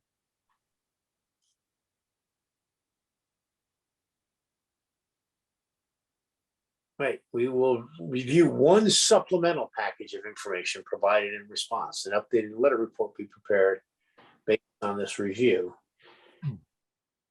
Oh, that's the supplemental. I'm sorry. You're right. I'm sorry, Peter. You're absolutely right. Sorry. So this includes a supplemental review. There, we're down to $400 an hour. Yeah, and they don't say how, you're right, Peter. They don't say how many hours the first part will be. You're absolutely right. Sorry, Peter. No, I'm just saying that I do think that for engineering, that's I think it brings it more in line considering. Yeah. Yeah, we don't know how many hours the first part will be. Yeah. Yeah, but some of their people are getting like $300 an hour, aren't they? They had that fee schedule. Yeah, Doing it. the fee schedule is attached to the master service agreement. Yeah. That's not out of ordinary for a senior level engineer. Yeah, $300 an hour. Yeah, I would agree with that. No, I would agree there, Ken. Yeah, and you got to figure overhead on that too. So we just want to have the job done right. So that's the, Yeah, absolutely. You don't make that, Jimmy?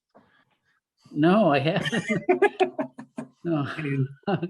I dream of that all the time, but doesn't help. all right.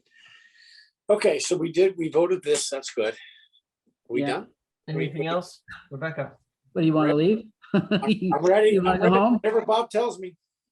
Yeah. I don't really have anything unless you guys have any questions or. What's happening with the town forest research and trying to obtain those properties? So I did ask about that last week, and I asked Steve Mayo, and he told me that they have it all, and what they're doing is they've apparently, from what I think he was saying, is they took all of their requests for ARPA money and they put them all together in one thing, and they're going to review them all at the same time. So it hasn't really been approved yet, but it's in there. Okay. So hopefully that will be something. Who's going to do the review? Who's getting paid to do that? It's the town council that's reviewing it. Is he CIF. the title search? No, not Tom Mullen, town council, the board. Oh, I'm sorry. Well, they're going to review. They're not going to do the. They're just review. Oh, sorry, did I miss? They're going to vote on it. They're going to review it and vote on it. Now, my question is, who's going to actually do the work to figure? I don't know if they're going to figure that out or if we figure that out. Okay. I don't know. But how are they approving like the money? They don't know how much it's going to cost to do that. I'm Because confused. I got an estimate on how much it would cost per parcel. And then I wrote that in there and said, assuming it's this much per parcel, then multiply by the number of parcels. And that's what I gave them.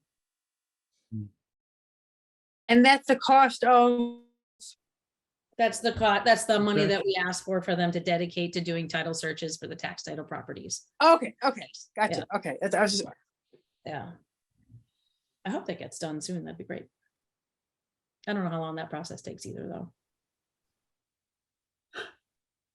It's coming up because they have to have it spent. So they're gonna have to make a decision.